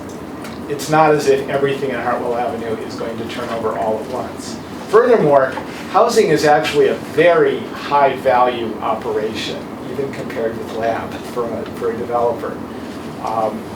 I know developers in the Hartwell Avenue area who want to do housing rather than lab. If they know we're working on a housing proposal, they will hold off. Now, I don't know if that's a great thing for us, people holding off, but I'm not too worried they'll jump ahead and then regret it. They'll understand what we're working on, and if they really want to do housing, they'll wait for us to do a housing initiative. Just a question, my own ignorance. If this were to pass town meeting, is housing a by right? Housing of any form is not permitted on Hartwell Avenue currently and will continue not to be permitted. By right. By special permit or by anything. Housing is just period forbidden. Mr. Peters. Yeah, thank you. I think there's a lot of good things here that we heard in the public hearing from Mr. Burnell, who said, correctly so, that he's been working on Hartwell on and off for something on the order of 35 years, so that nothing comes easily in this situation. I thought the consultant's plan in the fall had some very interesting and compelling components, which you mentioned. Doing a 40-hour overlay, I think, would be very desirable there, because we certainly need to produce smaller, more affordable housing in moderation, but in comparison to what we develop in the commercial sector. But I think we do, as we did with the other articles tonight, we need to move the needle and get this moving. And I think while this probably isn't the ideal approach, it certainly would get things moving, and I think that it makes sense to take this step. Ms. Johnson. I think I've outlined my opposition to this approach. First of all, I'm going to vote against recommending it to town meeting on the basis of process. Mr. Hornig, I appreciate your service in the town, but I completely disagree with your proposal. The idea that one individual, without any kind of public forum, workshop, lecture, listening session, anything, could just take these numbers and codify them and present them to town meeting, to me is just unconscionable. So you clarified that you reached out to the commercial landowners, but not to the individuals. And, other citizens' articles, were held to very high standards. Did you reach out to every property affected? And yet this certainly is going to impact the property values of, people impacted by traffic on Wood Street, Bedford Street, et cetera, or the Evelyn Dixons of the world on McGuire and Westview. And so, I think there has to be a more comprehensive process. You cannot change Lexington irretrievably without having a bigger dialogue. I also feel that the goal that everybody keeps talking about is increased tax base, increased assessed taxes. And we don't know, because of abatements on commercial properties, that we're absolutely going to have that. And we haven't seen a spreadsheet that says town infrastructure investment, town transportation investment, potentially other emergency services costs, and then increased tax base, net increase of tax base, because we don't even know for certain what the existing taxes are for this area. So I haven't seen that. I haven't seen the transportation study. The town did one, but it hasn't been shared. So and then all of that you could almost convince yourself that would be okay, except for the proposal. Let's think about this for a minute. So the minimum lot area used to be 3 acres, and Mr. Hornig proposes 5,000 square feet. So that's 1/3 the size of the roughly 1/3 the size of a 15,500 square foot lot required in the RS district. So those lots closest to the center of town, it would be 1/3 the size of one of those lots.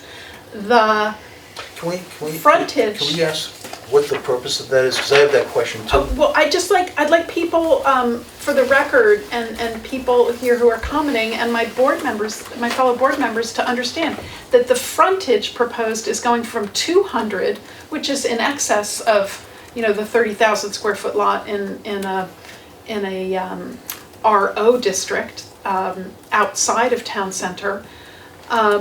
It's going down to 50 feet. It's very, very small lots. And on that lot, you can have a building that is 115 feet tall. Now, there's no stories associated with that, so that really could be a 15-story building. It could easily be a 10-story building, I should say, maybe more. And then in addition, there's no maximum non-residential floor area ratio. So that is to say the building can go to the front of the front property line, and then there are 15-foot setbacks on the side and rear. So I just don't feel, you say in retrospect that this is a first phase, but you would know if it was a first phase because you would know where you are going. Where are you going with this? If in the next year all those properties are divided into 5,000 square foot lots and people build 10-story buildings on them, what have we got? And you're laughing dismissively at me, but this is exactly what can be done by right. And sometimes when people talk about these kinds of heights, they think, oh, well, we would talk the developer down. Let's remember that this is by right. There would be no discussion. They could build up to the property line in the front of the property. They could subdivide their property. And it could be weird configurations to make up that 5,000 square feet, as we see in odd-shaped lots in residential properties. So I just, for all of these reasons, and I want people to say that I'm not business friendly or I'm an obstructionist or something, I think this particular proposal does not make sense for Lexington. I understand the pressure the Board of Selectmen are under, the Select Board is under, but I do not think that this is the right path forward, and that's why I'm putting my vote against this. I really hope that the town effort spearheaded by the Board of Selectmen, or as I have advocated for, the comprehensive plan solves the Hartwell Avenue problem, 35-year-old problem. Mr. Horn wants to reply to that. I wanted to respond to some of the things that you said. In that, would you also tell us what's behind the 5,000 square feet? Sure, well, that was one of the things. So, starting with a little bit out of order, the outreach piece, I did reach out to all the landowners affected by this directly as landowners. I reached out to all the abutting residential property owners and spoke to a few of them. I spoke to a few of the landowners. Abutting meaning Westview Street only, or? Westview Street and Bedford Street. Most of them were actually on Bedford Street. But no public meeting with minutes or? We've had a whole series of public hearings on it. The public hearings are serving as the general town outreach, but in terms of the people directly affected, I did do personal outreach. There also has been a lot of general outreach in past, because this does grow out of the Hartwell zoning initiative, so that's the main place I'm going here. First of all, some of the things you said about 100-foot buildings on 50-foot lots, if you work the numbers, that just can't happen. It's physically impossible with the various constraints that are in place in the district. Because of the way the height limit's calculated, because of the setbacks, you just can't physically do it. But more to the point, all of the things you didn't like about the numbers come straight from the Hartwell zoning initiative and the work of Mr. Brovitz. So I intentionally, when I did this, did it by pulling things out of the Hartwell zoning initiative, not making up things on my own. And if you look at the latest version of the draft zoning from Mr. Brovitz and you look at my thing, you will see they are remarkably identical. Well, weren't you working with Mr. Brovitz? And I was working, because he referenced you because to I am answer working, questions and I when he was working presented. closely with Mr. Brovitz and Ms. Tintakoulis and now Ms. Loomis on this because it's a good thing that this and the Hartwell zoning initiative are linked tightly and are working together. But those particular, the small lot size, the small frontage, the lack of a floor area ratio limit, were things that came from Mr. Rovitz, not from me. And there are reasons for them. There are planning reasons for them. All the professional planners I've talked to, for instance, about an area like this, say floor area ratio is the wrong model. I said this at the last hearing, I know. It's not just me, it's not just Mr. Rovitz. It's Ms. Loomis, it's other people as well. They think that flexibility in lot layout is important, which is why the frontage and lot size look low.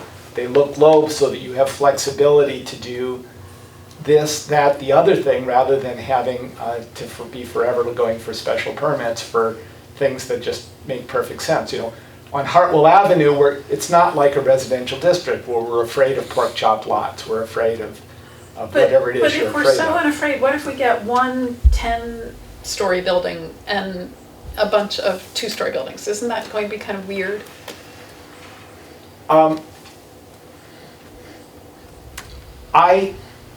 This is the place you may disagree with Mr. Canale, and it sounds like maybe with you here. I actually, in talking with property owners, they do not want something that is extremely prescriptive, that doesn't impose a great many very detailed planning standards, what someone in the business might call an ivory tower planning standard, that doesn't match the realities of the market and the flexibility that the market needs. And there's people who are in the business here, so I shouldn't be going on like this. But people I've talked to said that one thing that's in the Hartwell zoning initiative that isn't in here is force the buildings to go to the front lot line. I permit them to. This deliberately permits all the things in the Hartwell zoning initiative in its full vision.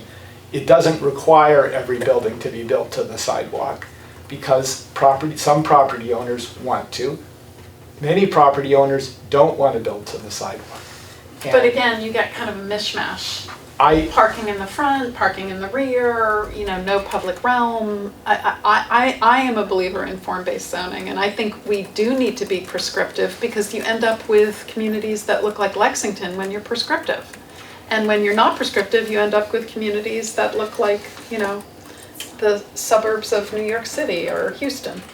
Well, I don't believe a solution, we've been pointing at 3rd Avenue a lot. When one property owner owns the entire area, you can get a lot more consistency than you can in an area like Hartwell, where it's owned by many different owners in many different situations. I think this is the right approach. I'm not a believer in form-based, but I will let a form-based expert try to convince me, and I'm happy to do that, and I'm happy to let that process go forward. But I am saying we need to do something now that permits property owners to start the process of doing some redevelopment there, and waiting for 150 pages of form-based code that it turns out the property owners don't like and won't do anything with is not the right approach that Lexington needs right now. So I just want to ask this question, because like Mr. Canale, I'm puzzled. If you and the Economic Development Officer and the Economic Development Committee and the Board of Selectmen, with the support of the Board of Selectmen and planning staff, have been working on this for 2 years, why is this your citizens' petition? Why isn't it Mr. Brovitz's or the town's plan coming to Springtown meeting? This is my citizens' petition because on December 18th at 10:48 p.m. the planning board voted not to bring it forward to town meeting. So it's not on the staff or anything, it's on us. And so that's the planning board's decision to make. But this isn't Mr. Brovitz's. This is something that you adapted from his plan. This is pulled from, I worked closely with Mr. Brovitz. I took from Mr. Brovitz's work the parts that I thought were important to creating an opportunity for redevelopment in the area, the part that will actually allow additional redevelopment. And fit, my original goal for this was 1 page, the motion's 2 pages now, and is simple enough that I personally can explain it to town meeting. But I don't want to have this go on too long. There's people in the audience I know who want to speak, or at least I hope to, like Mr. McWeeny, you know, who's I've also worked with for a very long time now on this. Mr. Kelly. Okay, so in October, the selectmen said, we really want to move on it. We are anxious. We will start a public process. They never started a public process. The They Hartwell haven't- Initiative, you mean? For the Hartwell initiatives, or for any rezoning. They heard Mr. Hornig's presentation. Supposedly, senior staff thinks it's a step towards the Hartwell initiative, but this is a public hearing. We haven't heard from any staff. We haven't heard from anyone to say that, yes, we think this is part of getting there. I want to point out another reality. So, the planning board heard from an applicant in September that they wanted to redevelop on Waltham Street. They came in with a plan knowing that they would need town meeting approval. Can you imagine if that were pre-approved and all they needed to do was apply for a building permit? We would probably end up with something a lot less than what we ended up with. We would not have had, so Mr. Horning said the town is going to do what's in the best interest in terms of transportation. In trying to apply a MOU, they did not have any robust transit plan, or it was the developer itself who said, gee, I know this is what the town says. We want to do more than what the town says. We've got tax-paying, a dozen or more tax-paying industrial partners in South Lexington who contributed TDM money. They've contributed tax dollars. We've had a transportation study done 5 years ago, and the planning board says we need to see it implemented. We need to see an implementation plan. We haven't seen it. We haven't gotten an accounting of, is the money that was given by companies in South Lexington, is it staying in South Lexington, or is it being used elsewhere? We don't know. So I have a hard time understanding how we're assuming that the town has the best interest in terms of making sure the traffic gets taken care of. We haven't seen the implementation plan. We've asked for it. But we've ended up with an interactive process with the developer at 1050 Waltham Street. We're going to end up with a building that's going to have lab space, that's going to have high quality, provide good taxes. We could have ended up with an office park that contributed, we would not have any say in it if we pre-approved it. We've talked, in the planning board, when we had Mr. Brovitz in, we asked him some hard questions about what he was doing. He said he would go and revise it. So we never said what he was planning was appropriate. We don't know what the maximum amount of intensity should be in that area. We haven't tested it out with transportation, traffic. We haven't figured out how we're going to get buses and transit in there to alleviate. We haven't had a discussion with residents to have a sense of what it means. Obviously, residents in Wood Street, in Bedford, Eldred, Winter Street, Grove Street are going to think they're going to have the biggest traffic impacts, but it's going to be felt throughout town because they're gonna be coming from Cambridge and Somerville, and they're gonna be going through Lexington streets. And we haven't, and I think it's been frustrating to some planning board members because we've had this Hartwell initiative for a few years. That's part of it, but we won't get anything from anybody unless they redevelop. Unless they, Unless we create the conditions in which people are willing to come forward and redevelop. If I could add one thing there, I mean, one of the issues we have is that we've had a couple of buildings on Hartwell be redeveloped. But the concern is that they haven't added any additional depth to their buildings. They've basically gone in and done them over for another use, but they basically haven't changed them in terms of the amount of density that we're getting out of it, or the proposed amount of. what property are you talking about? 18, 18, okay. 18 and then the one next to it and the one beyond it, so. 17. Yeah, so it's like,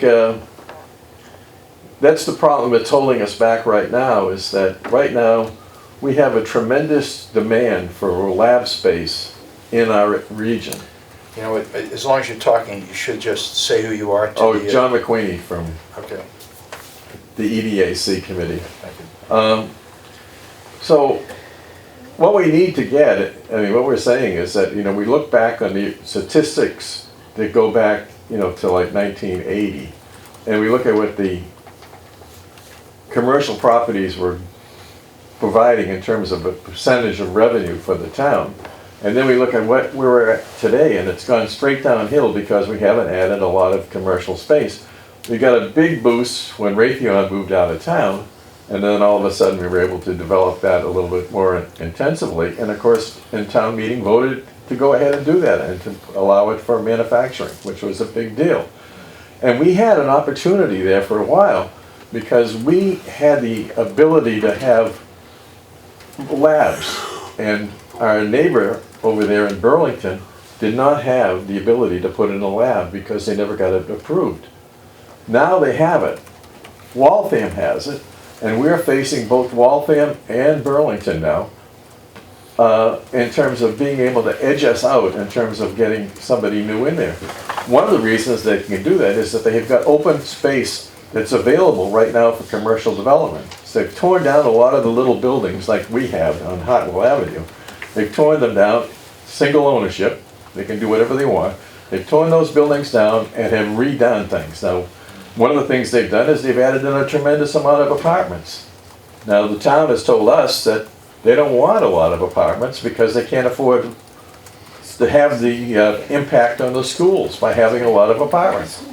Now, okay, so it's like, the one thing we're trying to get is some more commercial development taxes. And the way to do it, the most efficient person to do it is lab space. Right now is the time to get people to build lab space. If we sit here, sitting with our same little buildings we have now and don't do anything, then guess what? We are not going to get any labs. What Mr. Canale said, if you open up density by right, why would you get lab space? Why wouldn't you get office space? Office space doesn't exist anymore. Office space is dead. You know, for our kind of an area, there's no office space. Can I chime in on that? I have some idea of what's going on in the And you are? Rick DeAngelo's. I am, like Mr. The McWeeny. Economic Development Advisory Committee? Yeah. Yes. Okay. You have to take a look at Hartwell Avenue and understand the history of Hartwell Avenue before you can talk about the present. Hartwell Avenue, along with all of the like kinds of properties that existed through Waltham down to Needham, were developed by Cabot, and Forbes. Some of you may know who Cabot, and Forbes are, some of you may not. In any event, they were the then resident geniuses in suburban 128 development. They developed single-story, they were called, quote-unquote, garden variety industrial buildings. Not a term I use, but that's what they were called, and that's not really not what they were. But they were single-story buildings, and they served the purpose.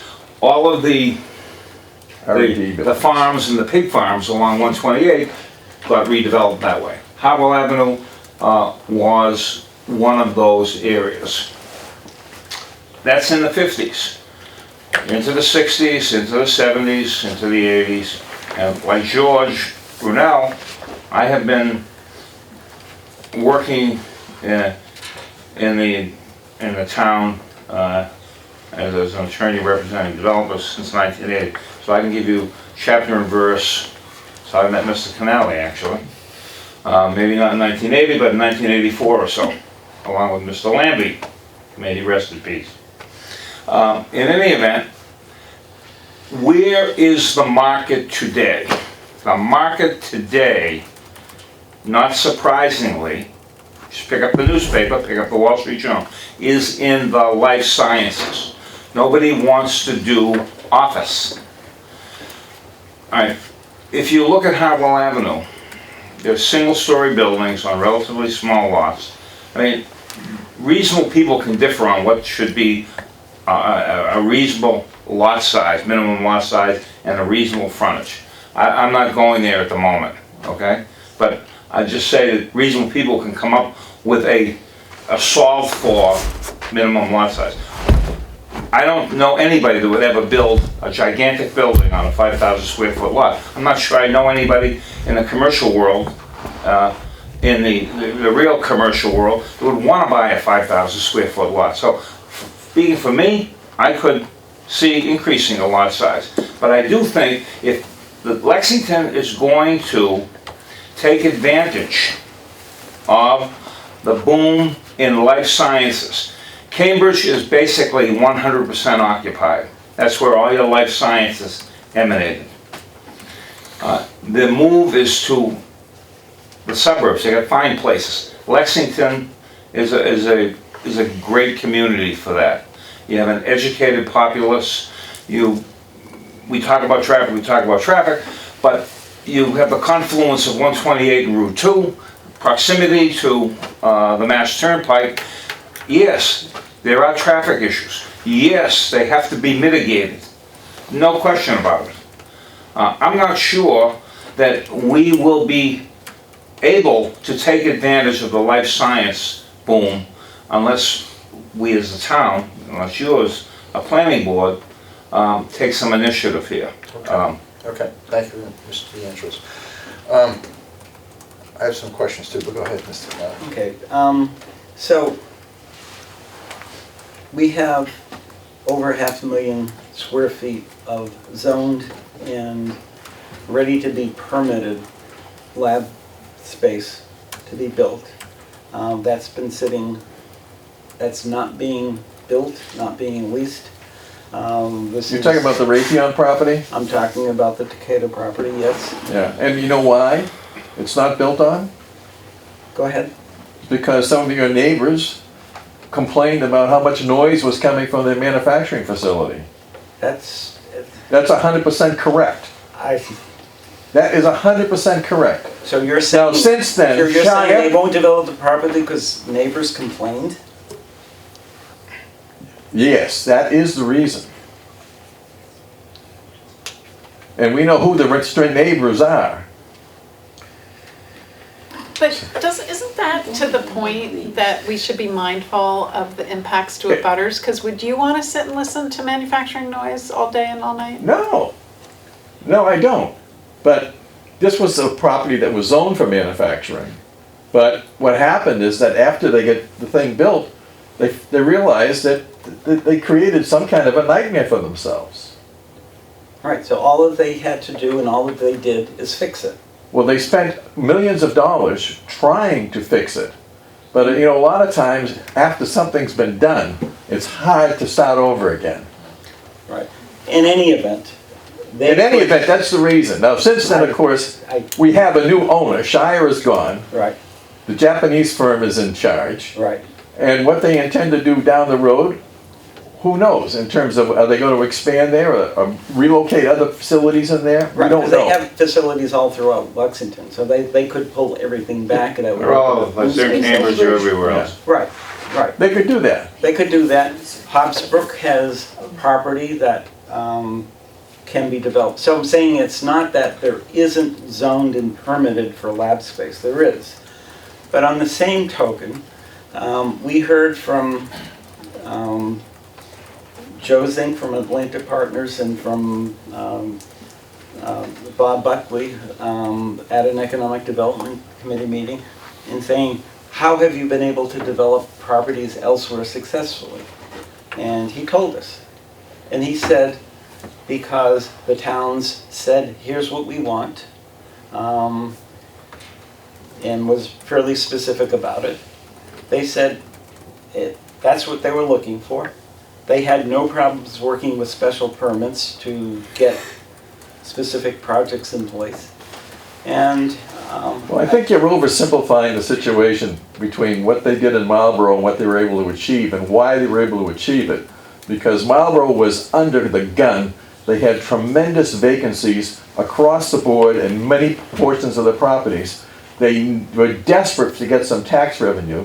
Joe came in there with an overall plan as to the kinds of things that he could do. And they were thrilled to see what he was going to be able to accomplish, and they went along with it. Now, obviously, if the town didn't want to go along with it, the town would not be successful. But the town has been successful in completely changing what's going on in Marlboro. Now, the same kind of thing, you know, when Joe came to Lexington and got rid of, when Raytheon left and they brought in Shire, I mean, that was a tremendous opportunity for Lexington. Just let me add something about Joe Zink. He was, once in a prior lifetime, he was a member of our Economic Development Advisory Committee.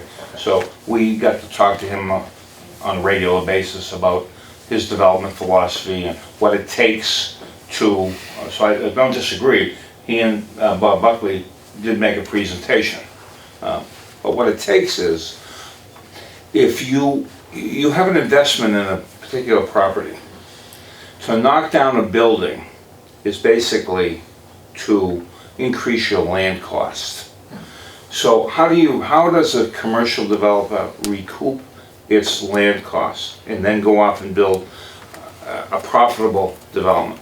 You need to either have a different use, like life science. Life science tenants pay bigger rents. They get big TIs, tenant improvement allowances. They pay big rents, which goes to the ultimate value. All you're doing with an income, you want to talk about assessments?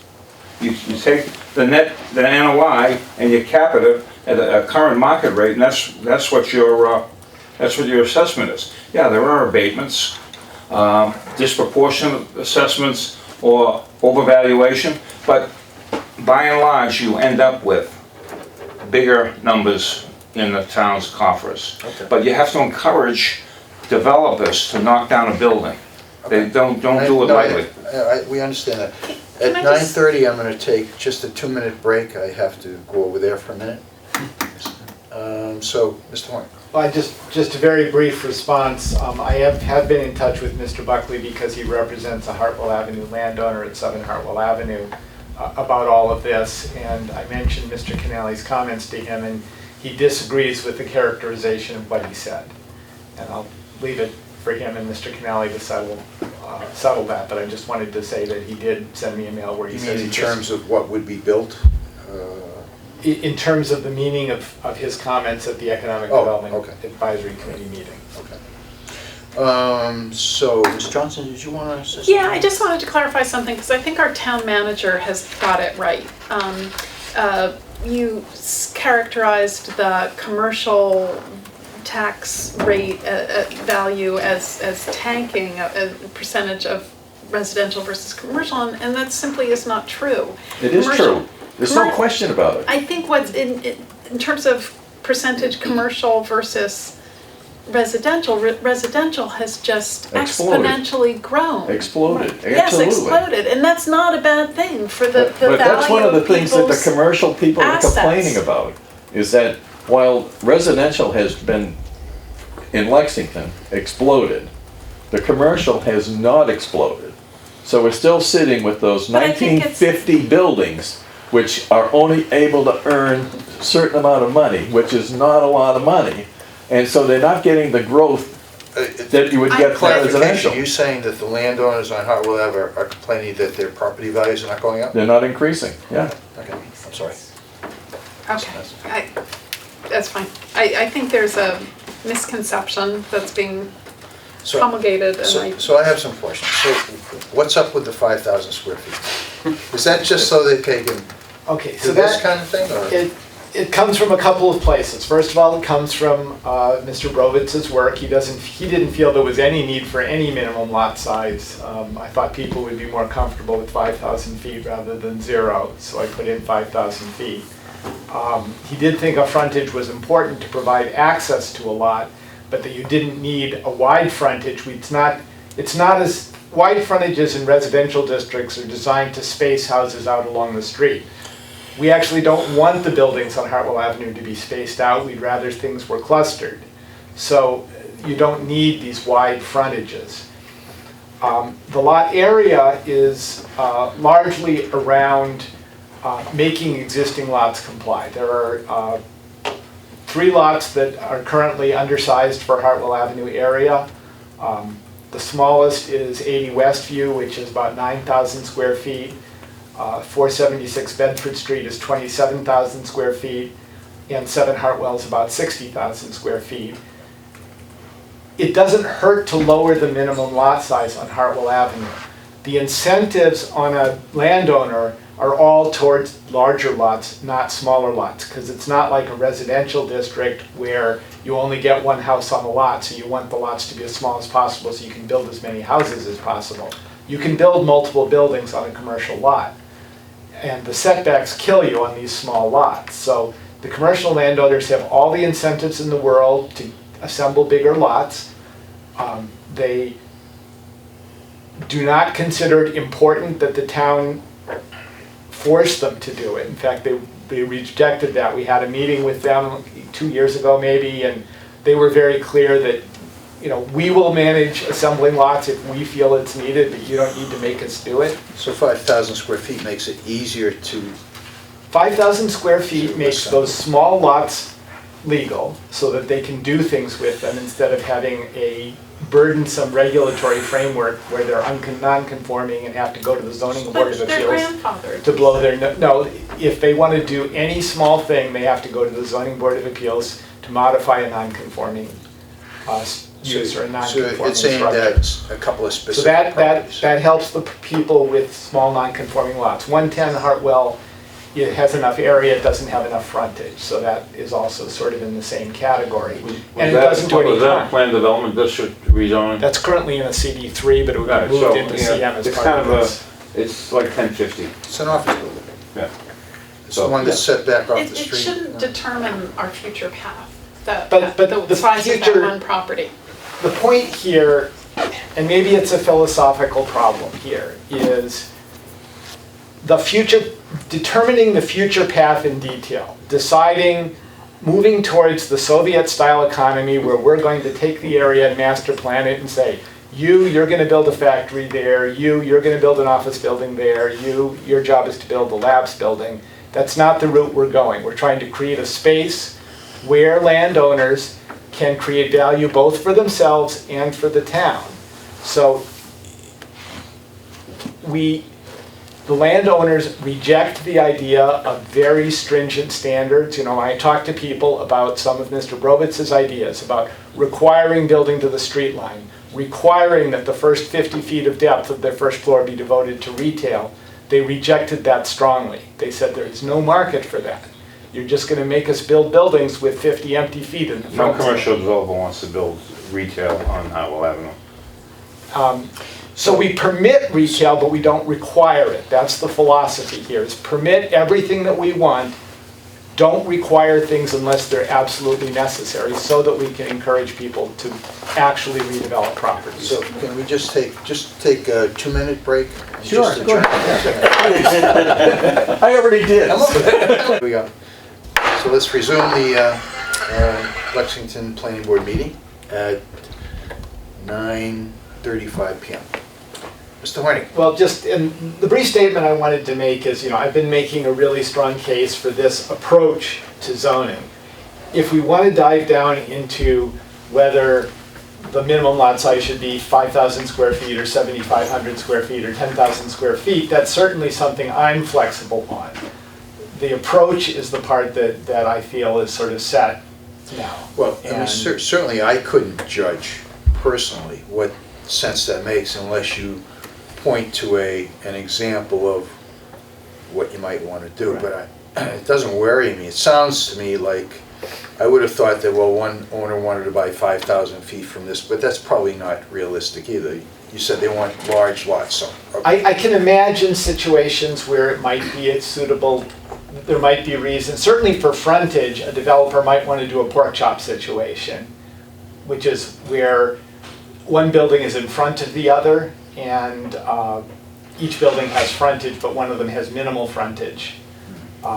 Because that's the better way to lay out the lot, but whether that actually happens or not is different. That's what we have at Shire Way, where all the buildings have frontage on Spring Street, but you wouldn't know it by looking at the buildings. Okay.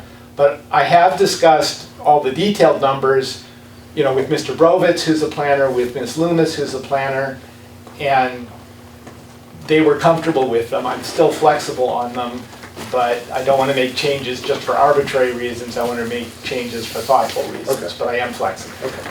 So, I mean, I'm asking to understand. So, I have a few questions.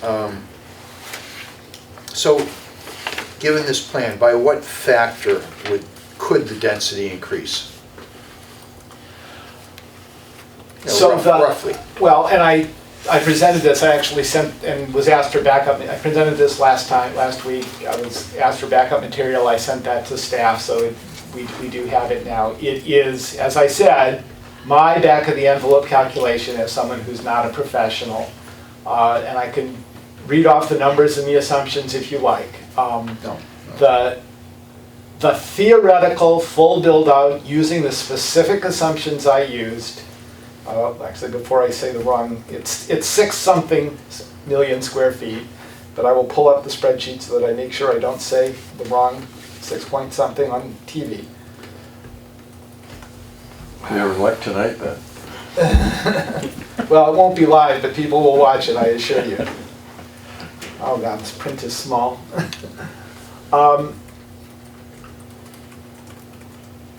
So this, according to this, if every single buildable parcel in the district, the Article 34, district covered by Article 34, were built out using a set of assumptions that I can explain to you if you want. The total gross floor area would be 6.25 million square feet. Which is 3 times, 4 times, 5 times? Which what's there now? is 2.5 times what's there now. Okay, all right, that's great. And that could not possibly happen before 30 years from now, Right. probably more like 40. Okay. I know you don't like to take comments from the public, and I don't, not only that, I don't have to take I know. comments from those. So I'm asking your indulgence. Sure, go ahead. All right. That's a theoretical number. I don't know if it's a number, I'm assuming it is. But I can tell you it's only theoretical because on Hartwell Avenue, you proximity to Hanscom Field, you have the avigation easement, which is a federal taking of airspace. Right. Okay, so you're really limited. Okay. Well, I've already been told by at least one landowner that the formula came up with too big a number for that particular lot. Okay. And every lot is different. I said that very clearly at the last hearing. Every lot has unique circumstances, unique physical constraints, unique shape, goals. There are only certain floor plate sizes that work for lab. So if your lot isn't huge and you're building 5 buildings, you may not be able to get exactly the mix of buildings you want. A lot of constraints. It will never be 6.3 million. Okay.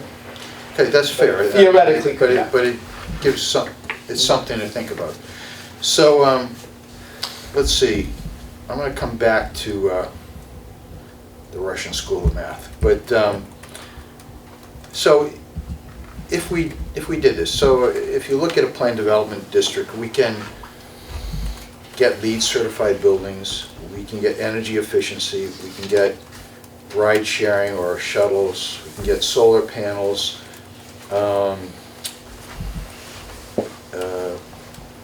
in some cases we get structured parking, and certainly in the report that Mr. Brovis wrote, and I haven't looked at it for a while, but I think he talked about shared structured parking,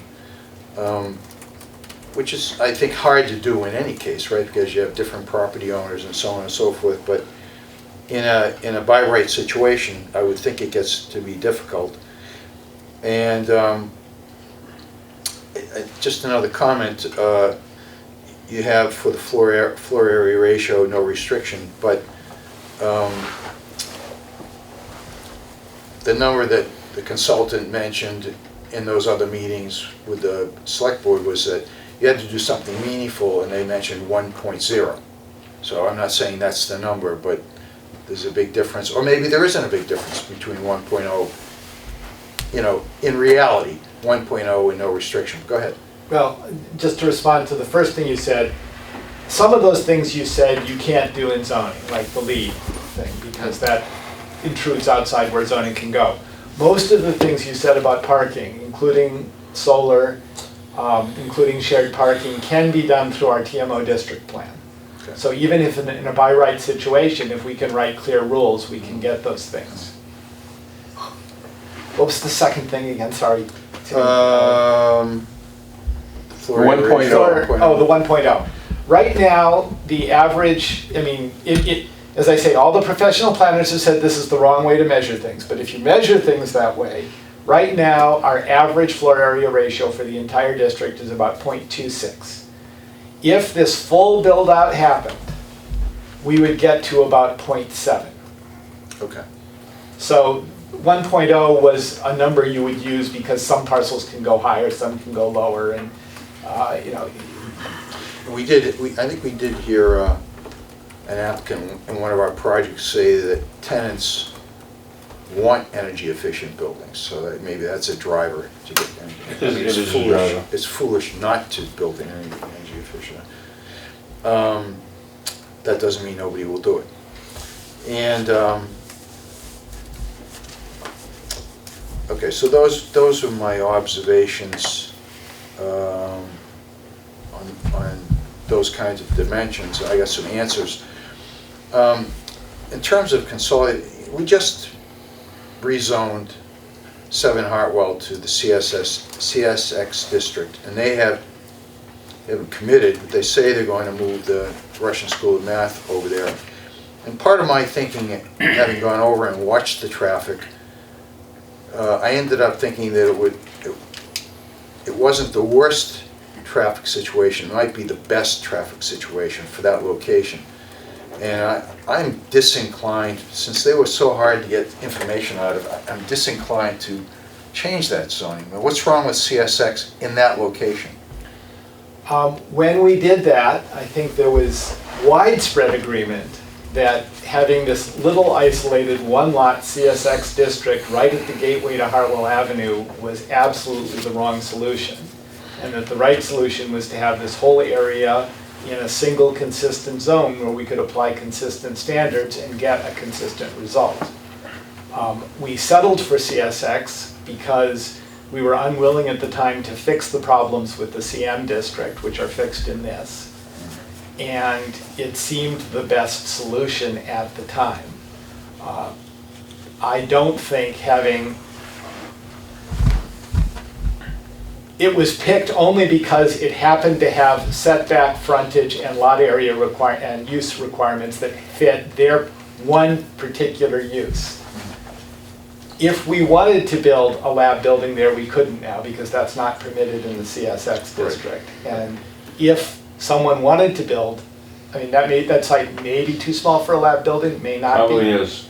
Yeah, I mean, I don't know. But if we wanted a more valuable use than the school, we couldn't get it. We're basically now going to be stuck with the school or with a retail sort of use like what we have down on Merritt Road, which isn't at all what we were thinking of for Spring Street. So I don't think staying with the current CSX is the right answer. Okay, all right. It's my own prejudice, I can get over it. So, I mean, what about, how can we spring this on the residents in that area and say, okay, we're gonna increase the density and the traffic. Oh, and I had another question. on Bedford Street, a 70-foot frontage, have you allowed enough space there to shift Bedford Street away from the residences on the north side? You know, if that were the solution to the traffic problem, or part of the solution. I've allowed enough there to widen Bedford Street right-of-way to 100 feet, which matches Hartwell Avenue. That is more than enough to fix what our traffic engineers 11 years ago said was the best possible solution to Bedford Street. They said widening it to 6 lanes just didn't make any sense, given that it funnels down to 2 lanes right across the line in Bedford. So there didn't seem to be any reason to continue, as we have for the last 50 years, to hold 200 feet of land unused, just in case someday we might want to build a road there. It's been long enough, and 200 feet, the idea that we're going to build a 200-foot wide road through the wetlands on that side of Bedford Street just seems impossible to me. I can't imagine us widening it somewhat, putting sidewalk and bike lane, extending into the wetlands a small amount with replication elsewhere. I can't imagine us going much further into that area, which is wetland. It's detention basins for some of the commercial properties there. It would be very, very expensive to extend Bedford Street to the south. We have to do it a little bit. I think we will do it as little as we can get away with. And I thought that this was enough, and the 200 feet was more than enough. But I just want to clarify, you're not proposing turning over any of that right-of-way, right? It's still... I'm proposing what we did, I'm proposing continuing what we did in the 60s, which is to have a special increased setback along Bedford Street. That means that there won't be any buildings built at the very front of those lots, which means that if we ever have to take it, or in this case the state has to take it for highway widening, for sidewalks and bike paths, we won't be taking a building, and the price will be much lower. So what I didn't understand is I thought that was town-owned right-of-way. It's not, it's private property. No, private property. Well, there's 65 feet of state-owned right-of-way, and then there's 35 feet, then the rest of it is private property. On the south side. On the south side. Actually, you said 200 feet, just to clarify. 233. 233 feet from the baseline of the state highway layout. Basically now, there's a 200-foot setback from the edge, 200-foot plus or minus setback from the edge of Bedford Street to the south. This shrinks that to about 35 feet, which is enough to go from a 65-foot right-of-way to a 100-foot right-of-way. Got it. Hopefully we don't do that. Now, I think the idea was we would go to a 300-foot right-of-way, which we do have for some streets in town, like Route 128, Route 2, and Airport Road, amazingly enough, has a 300-foot right-of-way that we don't even use anymore, except to get to about 3 houses. But I don't think we're into the business of building superhighways here. Mr. Canal. Yeah, just a couple of things. So my recollection is that we've only had one application for a special permit on Hartwell Ave, and that was for a retail restaurant use. You mean recently or ever? Or? Ever, since the rezoning. Okay, there were a package of 5 special permits that we approved for the development at around 115 Hartwell Avenue. Not including floor area ratio, but including just about, we permit them to have a shared structure that crosses a lot line. We permitted them to be too close to this and too close to that, because they wanted to build. They were building it as a campus, even though it was 3 lots. This is King Street properties? But it was Former. essentially site plan review with some minor things. Well, we didn't have to approve these special permits, and we did. And it's Lincoln properties now, so. All right. We also approved a set of special permits for 12 Hartwell. Okay. For it was 2 restaurants and a retail area, and there were setback issues and all sorts of things. So, a question for staff. So, we supposedly were getting funding to revise our TMOD 1 district, and things have gotten put off. And the planning board hasn't been notified that staff has received any funding or any consulting help to begin work on that. Do you have any sense of what the status is? Because obviously the planning board would be very much interested to begin that process.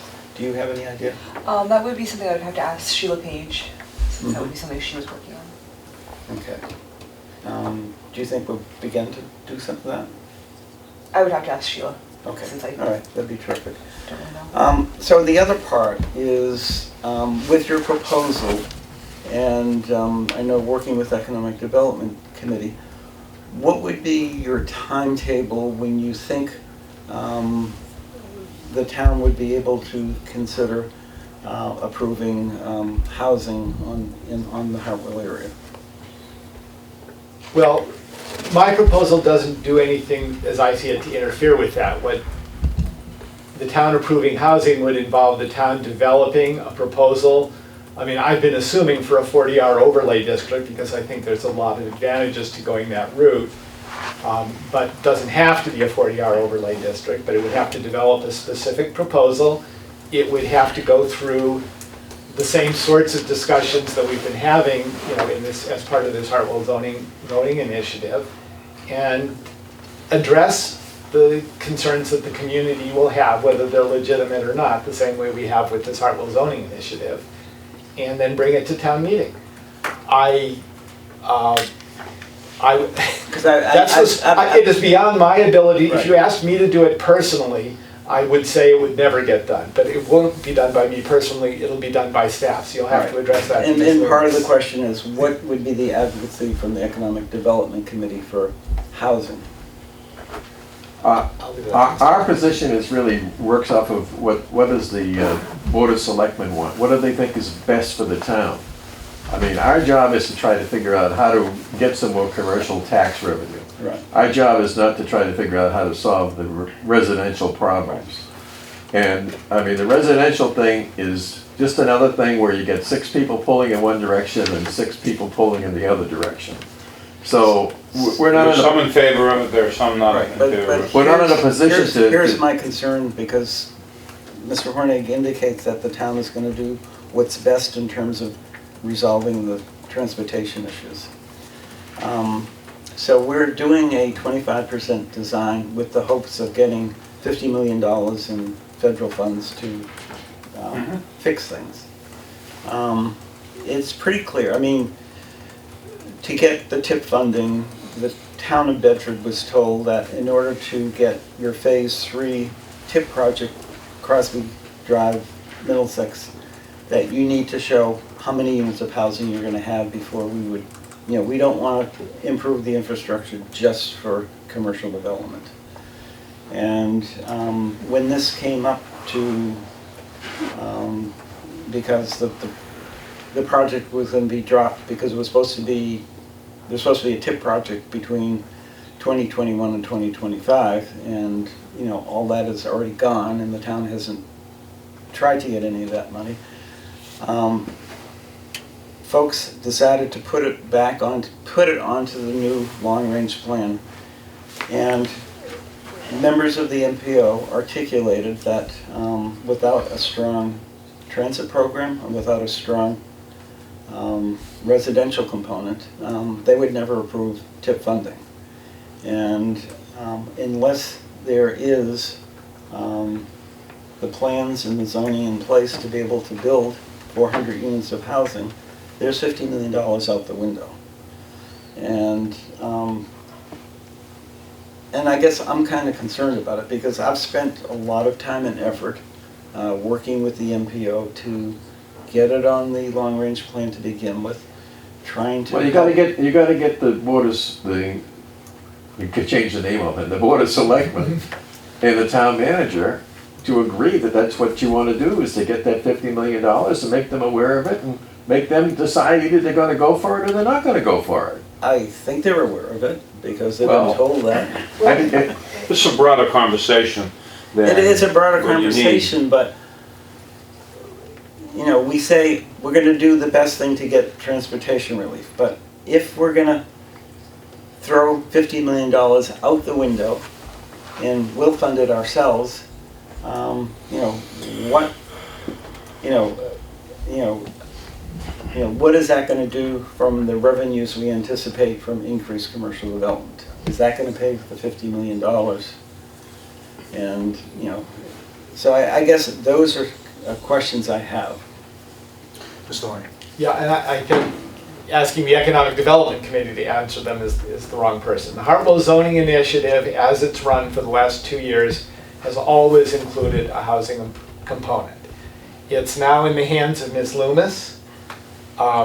She probably doesn't want yet to say exactly what she's going to do about that, but that is where I think the question has to go for an answer probably a bit later, is what's the best way as part of this initiative to pursue what has always been there, this housing component. I mean, no matter what, if you wanted to do 40R, you have to have a property owner who's willing to do it, right? You can do an overlay, but you can't make them do it.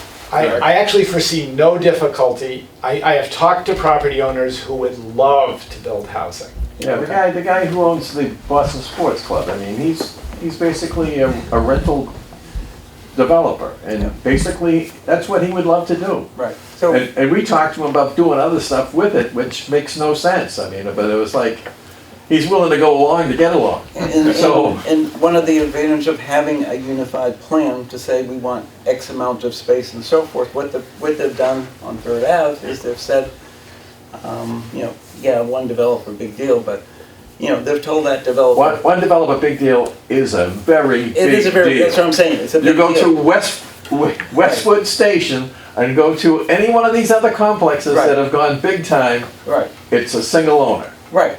But you just, you know, say that part of the plan is that until there's X thousand square feet of lab space developed, you know, you're limited to 100 units. Once you develop X more, then there'd be permits available for another 100 units of housing. The viability of housing, there are a lot of good housing developers out there. Howard Hall, David Hall, I'm sorry, is one of them. I've done a couple transactions with him. But they like to develop around transportation hubs. Right. For obvious reasons. Which There's no transportation hub obviously. On Howell Avenue, we're not about to build one. I Which don't think. obviously we're doing a 25% design to ensure there is a transit hub there. Otherwise, you know, what are we doing? But I mean, Well, he's trying to move traffic efficiently and off this, away from the residents. Mr. Horning. well, and I just want to make the point is that housing component has always been part of the goals of the Hartwell Zoning Initiative. It still is until someone takes it out. And I look to staff along with the form-based component and all the other components that I've chosen not to take out of it because they're beyond my capability, to continue on in an appropriate way and reach a result. The 25% design is an 18-month project. We ought to be able to decide as a board, as a staff, at least what direction we want to pursue in terms of housing by 18 months from now. But again, part of it I think is on us as a planning board to try to work at setting some goals. We've already set the goals. We accepted in October, we accepted the Okay, plan so- that says 400 units of housing. Then That's already accepted. then the way things are set up right now, it's, we none of us are professional planners. We have a professional planner here who I respect a great deal and who unfortunately is going to, means that you and your staff are going to have to move forward with this one way or another. And if that needs additional funding, if whatever, we should work that out. We should talk to the assistant town manager for land use. We should talk to the town manager. We should talk to the board of selectmen. We should talk to town meeting. Whatever we need to do to keep that moving. But it's a mistake to say we're going to solve all the problems first before we do anything. We need to keep moving forward. We need to keep addressing these problems. We need to not let any of them fall by the wayside completely. But right now, we're talking about, you know, this piece of it. And the fundamental principle here is we're going to have to do it in pieces because it's too big to do all And at I am once. sorry, but we had a meeting in October. We have not heard from the selectmen since then. We haven't heard from the town manager since then. We haven't heard from the assistant town manager since then. Utter silence.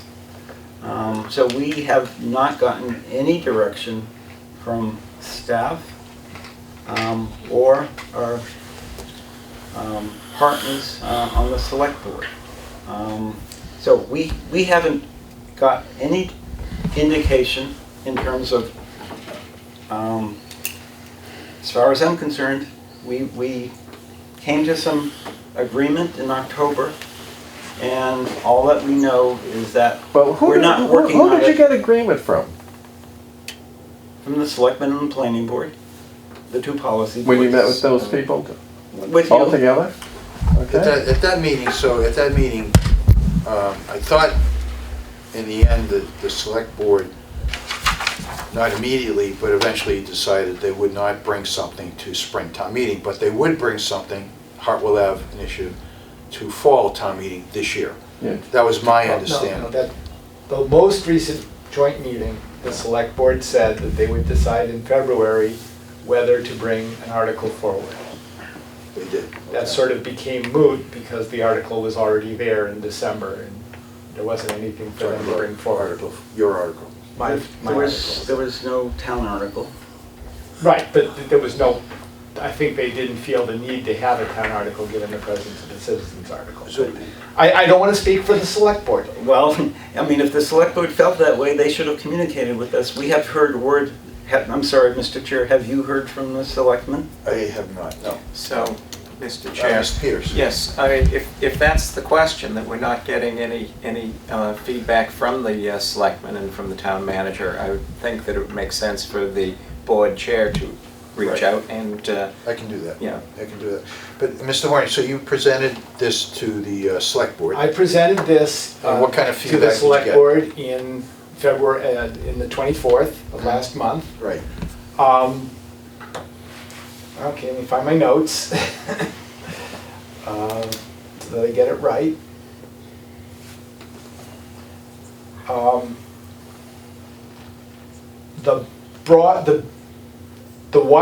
The concern across all of it is how it fits with the Hartwell zoning initiative, which I talked about in some detail tonight. Okay. And which, if I present to the selectmen again, I will give them essentially the same story. I just want to see if there are any other issues. There was a lot of feeling of urgency there. They're much more in touch with the financial realities that the town is facing. Remembering that even if this passed today, they wouldn't see a penny for 5 years. They know how badly they'll need the money 5 years from now, so they are very inclined to do almost anything. They just want to make sure they don't do something foolish. Timing. They want to make sure that they ask for the right things in terms of design standards. And that's about it. So what? It was a very brief discussion, and they wanted to wait for the planning board's report before they had a deeper I figured one. that. So, what I hear there is that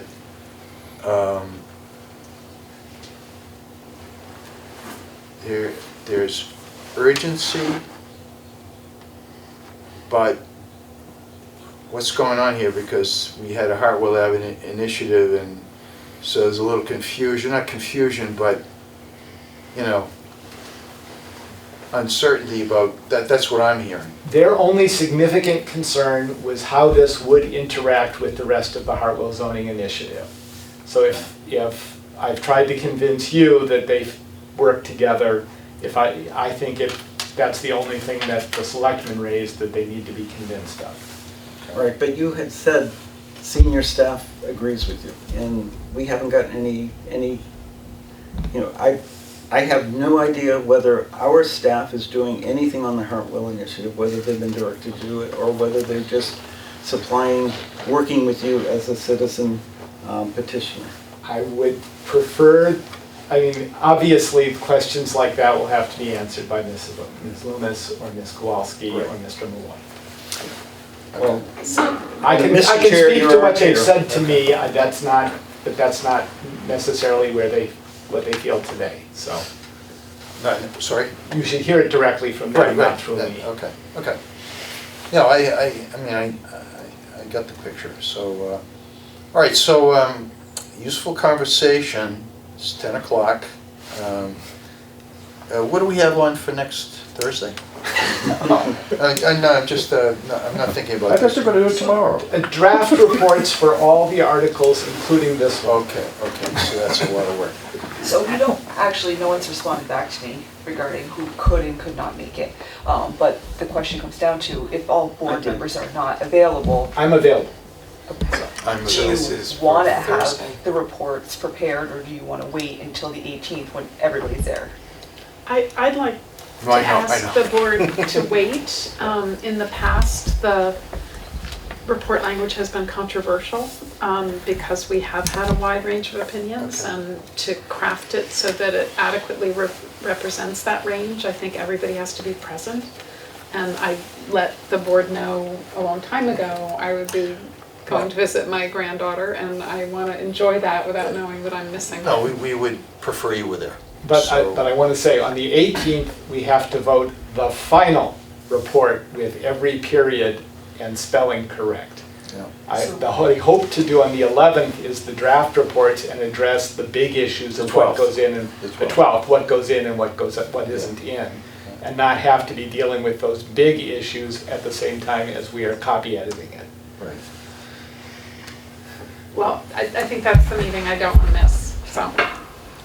Would it be She's not- possible if staff was able to get all members of the board draft reports by Wednesday to allow the members of the board to have the entire weekend and get them to us by, if we're meeting on the 18th, for the boards to get us their comments by Monday morning at 8:30 so we can get the planning board back the reports as amended by Monday night, and then you would have another Monday night, Tuesday night, and then So 18th, 17th, 16th, so you're talking about the 15th is Monday.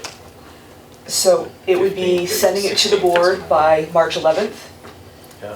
having the board have them from March 11th, March 12th, 13th, 14th, 15th, getting it back to the board, or to the staff by 8:30 Monday morning, which is March 16th. Staff would get it back to the members of the planning board by 5 o'clock on March 16th, and the planning board would have the 16th, the 17th, and then they would discuss it the 18th. Okay. Okay. So it gives you almost a Sounds week. quick.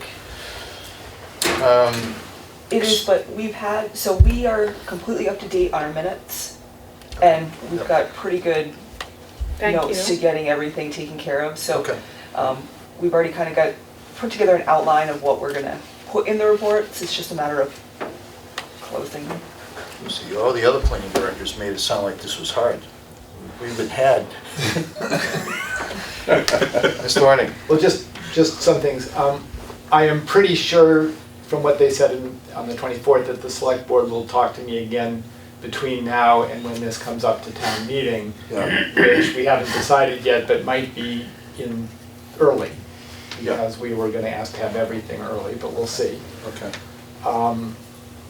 If you wanted a joint meeting with them, the same day might be a good time for that, for the issues that were just discussed. Just putting it out there. I'll probably, I'll talk to Mr. Lucente before that. I'll try to talk to him this week, but sure. So you don't know when that would be?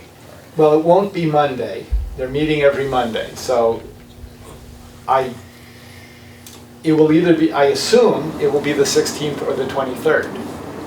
But that's only an assumption because they can't do it much later and still have it come to town meeting the first 2 weeks. If in fact the moderator decides that the planning stuff can happen in the first 2 weeks. I mean, what would be the point of meeting with them on the 23rd? We'd be doing things at the last possible minute. but it would permit us to. What kind of things? Well, Mr. Canale seemed to want to have a joint meeting to talk with the selectmen about what's going on with the Hartwell zoning initiative. I was just putting out there as a possibility. We could also ask Ms. Kowalski to come to one of our meetings. If we're completing reports on the 18th, if they're getting drafts to us on the 15th, we have to vote tonight. We have to vote tonight, I think, in any case. That's what I'm getting at, so. Okay. So, Mr. Chair, I'd like to make a motion that we recommend to town meeting that Close the they, public hearing. close public hearing, that we, One second, before you do that, the one thing that we had talked about prior to was the minimum of 5,000 square feet. That is something that Mr. Rovis had proposed, which is something of kind of great concern because of the fact that all planning efforts, there's a lot of efforts on assemblage because what's happened over time is large parcels have been subdivided and subdivided and subdivided. And so, although not expected here, there is a chance that that could happen if someone comes in and wants to put a 7-Eleven because everything else comes around it, and then you have a 5,000 square foot lot.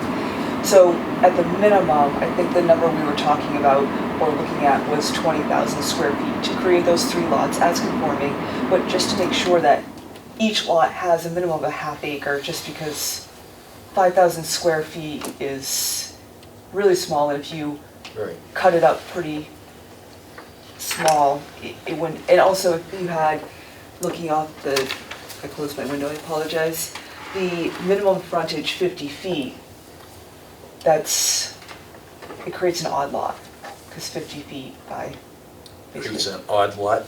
yeah. An well, odd if you shape lot. have a 20,000 square foot lot behind it, it's odd. So it would just be putting that back up to the 20,000 to ensure that these big lots are at least maintained and bringing the 3 into conformance. So 5,000 should be. Well, I think the point of the 50 was pork chop lots, as it was explained to me by Mr. Brovitz. But I think this is to the point. You would want to have a workshop where these kinds of things are understood in physical model, on the plan, working on trace over a big plan of Hartwell.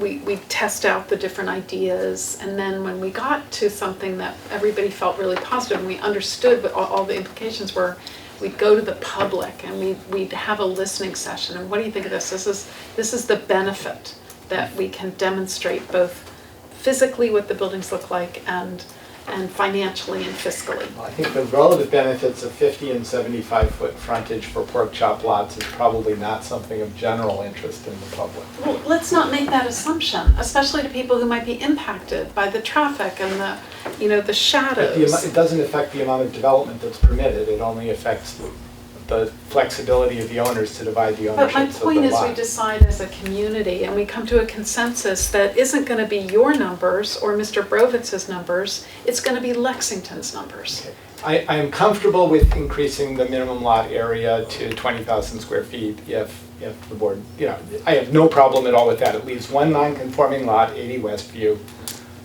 They're currently operating under a variance, so they're okay. They're probably just okay.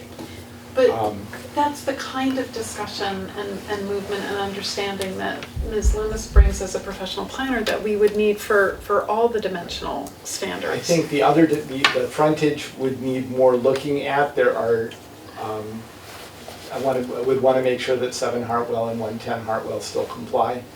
But Mr. Hornig, my point is I don't think that this is ready. I just don't think it's ready. I think it would be ill-conceived to recommend this at this time.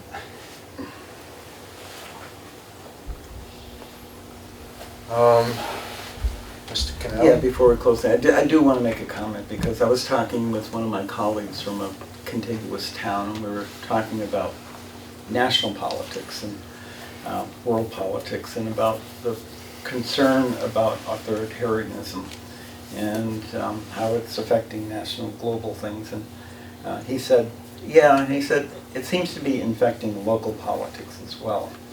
And one of my concerns is that that we, as a locality, don't try to figure out what's best for our citizens without asking them. And I think whenever we try to force something like this onto the town without asking them to participate, I think it's really a big mistake. I'll stop.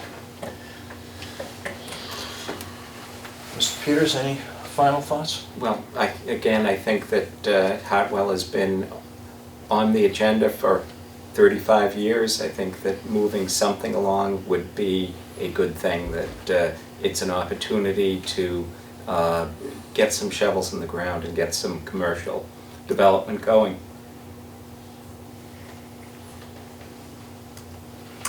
And I mean, this may be great, but I don't know how you explain it to the residents without, I mean, it still has to get past town meeting, of course. I'll just say that there's a reason it's 2 pages long. I think this can actually be explained. I think it's actually easier to explain than Article 45, which you did support. Okay. We have a motion to, you ready to close the public hearing? Move that we close the public hearing on Article 43. Second? Second? Okay, all those in favor? Aye. Okay, the hearing is closed. And, Mr. Chair, I move that we refer Article 43 to the Planning Board to complete the Hartwell Initiative, to hold the robust public process that Selectman Barry, Selectman Pato, Chair Lucente, and others said that they wanted at our last joint meeting. Said that it was very important to them. So I think we need to do that before we bring a vote to town meeting. and I thought that, I'll second that motion. okay, but Point just of order? a second.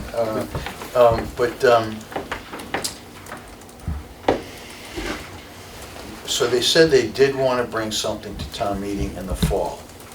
It's a special town meeting. So when would the public process take place? It would have to take place. That's part of the reason, that's a role for our chair, is to communicate with the chair of the selectmen, because they had said in October, we're gonna do an outreach.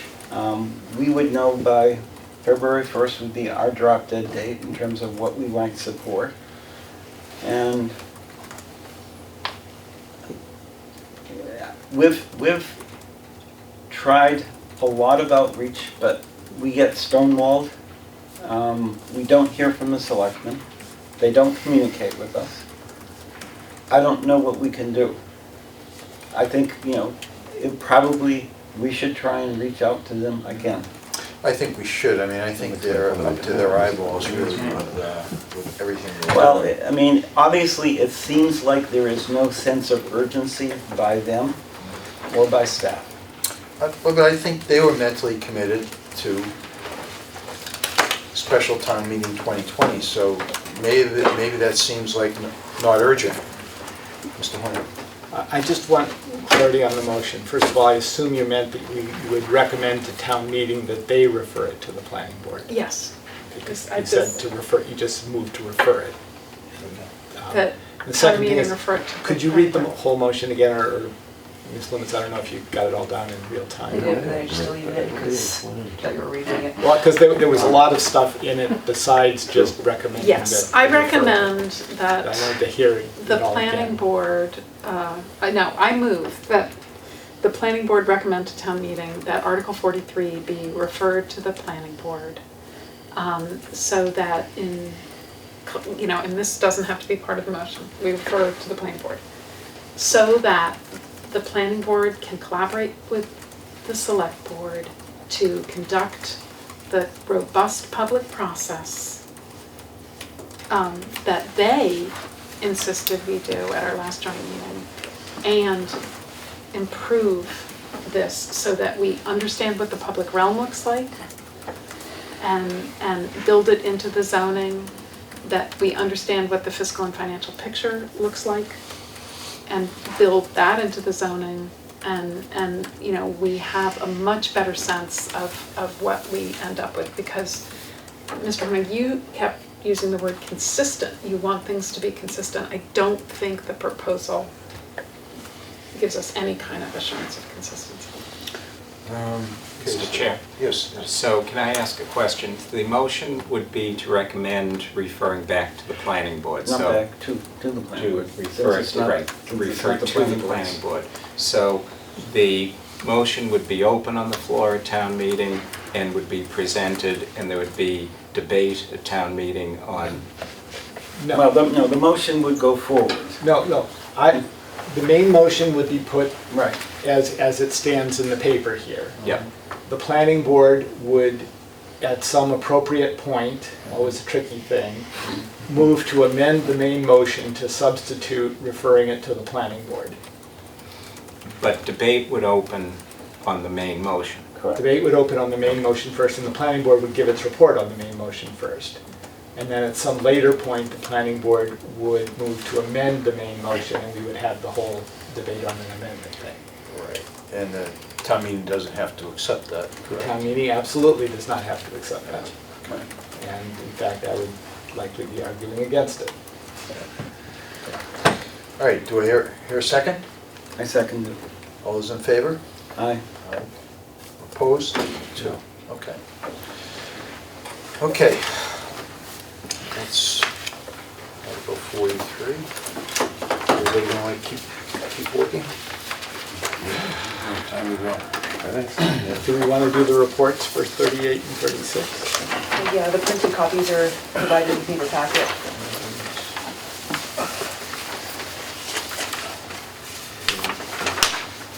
38 is financial services. Thank you all, I appreciate your Thank you, John. Thank you for adding understanding so of our much. situations that Thank we're you for all adding so trying much to work to toward. the discussion. Thank you for listening to us. It's my So- pleasure. Just to explain, Right. Good night. this version of the report, aside from, incorporates some technical changes requested by the Center Committee at a meeting Mr. Creech and I were at. Doesn't alter what's substantively permitted or not permitted. They did feel it was important to say banking services instead of financial services. So we did that. And they said they thought it was important that we take Mr. Canale's change to have H.2.03 only apply to banking services, and to add the words on-site so that it's clear it doesn't apply to someone driving down the highway illegally on their phone doing banking. So those were, since they were non-substantive changes, I at least thought it was acceptable to put them in even after the public hearing was closed, since they don't have any substantive effect. Other than that, the report's the one that you had distributed earlier. So H105, that's banking services. Yeah, but, yes, None of the use codes changed. yeah, everything else Okay, is the banking same. Okay, and then banking services down here. Okay, so the 3 places. Yes. Okay. And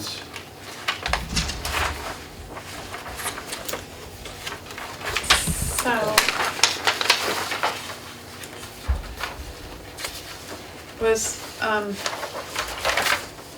Mr. Levin's change made? So they requested that Y be changed to SP in the speak a little central louder. district. So, Yes. in the meeting, I we spoke was- to members of the center committee, and they requested that the yes be changed to special permit SP in this center business district, CB.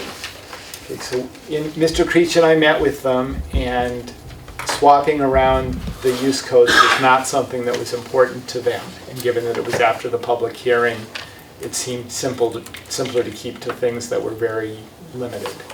That was not important to the center committee. Is that correct? I think that's correct, but I mean, and if you did switch, I mean, this is a lot cleaner here, it does the same thing. I mean, I think they just, you know, that would just be a perception thing, but Well, we had a discussion where we identified that center storefront was different than CB. And the center committee is happy with center storefront. Okay. Or, no, I shouldn't say the center committee, the people who we met with from the center committee. Okay. This is agreed to by all the parties who were in that meeting. They advocated for this, so I just wanted Yeah, to make we- certain that yeah. it met their goals. They were given the authority to represent the committee in our meeting, because, so, Is the name up here changed to banking? or Well, we the can- warrant is what it is. Okay. Got it. Thanks. okay, any discussion? Have you had enough time to look that over? Can we just I have a know- moment? I know I've looked it over too much.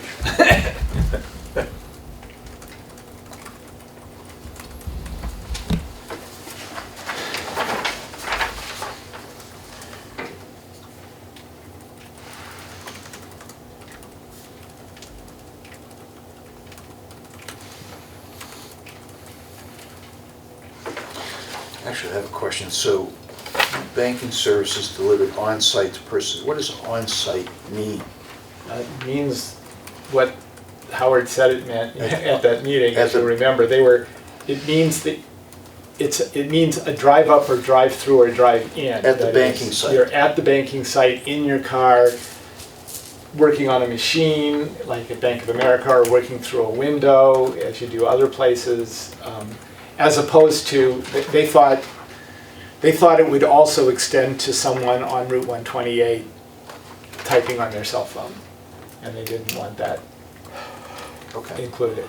Okay. I think that was a stretch, but I didn't mind adding the words. Okay. okay.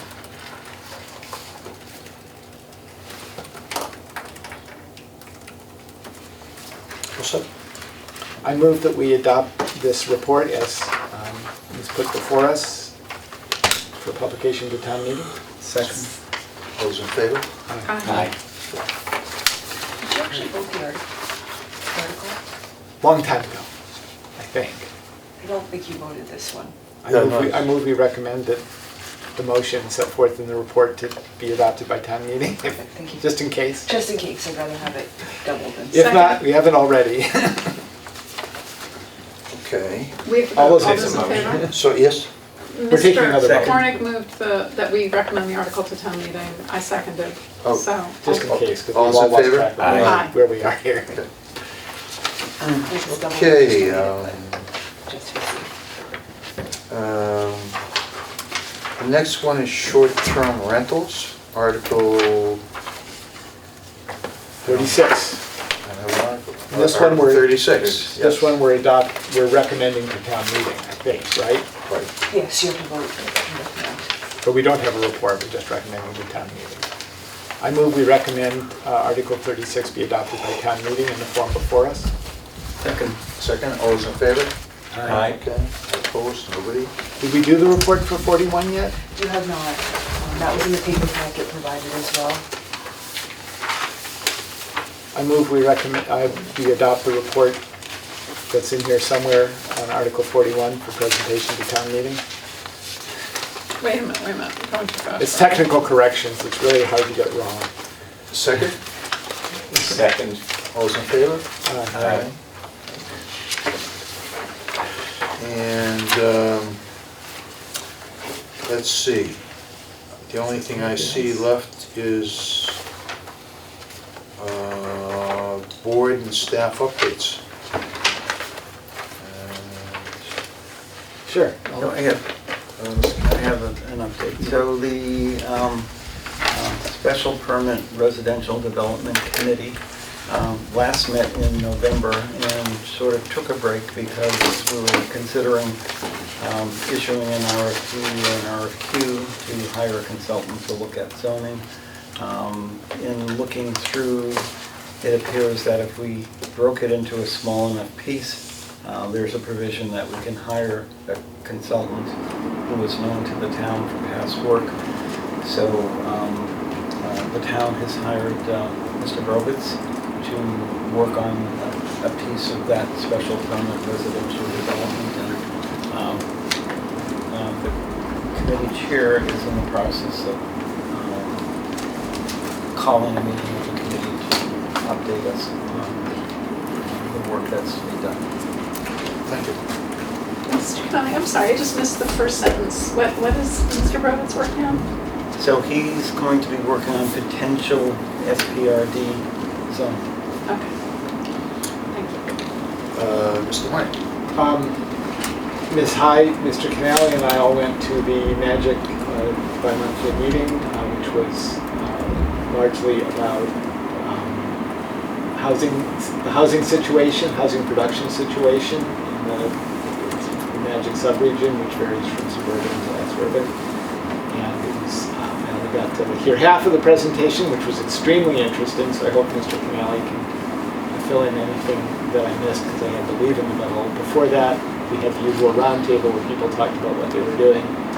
And a lot of towns were extremely impressed at the multiple 4-hour meetings that the planning board takes to do hearings, and the 8 sessions of 3 hours, 3.5 hours it takes our town meeting to do its business each year. I can't believe anyone would put up with that. Cancel all their plans to move to Lexington. But Mr. County, I'd love it to hear if you had anything Yeah, to sort of so summarize from that. the fortunate part is that she used Bedford and a couple of other towns as examples of not zoning for multifamily. So we were spared. Although we got hit hard for Oh yeah, PD zone, basically for reactive zoning, getting rid of the RD zone. and only zoning, making anyone come to town meeting if they wanted to do multifamily. She didn't seem to like that idea Right. either. Right. So this person is a consultant, and she's done work a lot in terms of what is it that towns are doing to prevent multifamily housing. And it was quite informative, and essentially saying that, well, we really can't have multifamily housing in town centers because this doesn't work there. We really can't have multifamily housing in these other areas. Maybe we could have it on the edge of town somewhere, or maybe we can have it in industrial areas. And that seems to be, and obviously, we can't have it because it's going to attract school kids, and we don't want school kids. It's all very familiar. So I assure you our experience is no different from anyone else's. Well, I mean, yeah. I'm just thinking about But it. just so you know, this is the $10 million in taxes. Okay, Ms. Loomis, any staff updates? No? Nothing? Just saw you guys yesterday. What have you been doing today? That's right, Princess. Okay, do we hear a motion to close the meeting? Move to adjourn? Those in favor?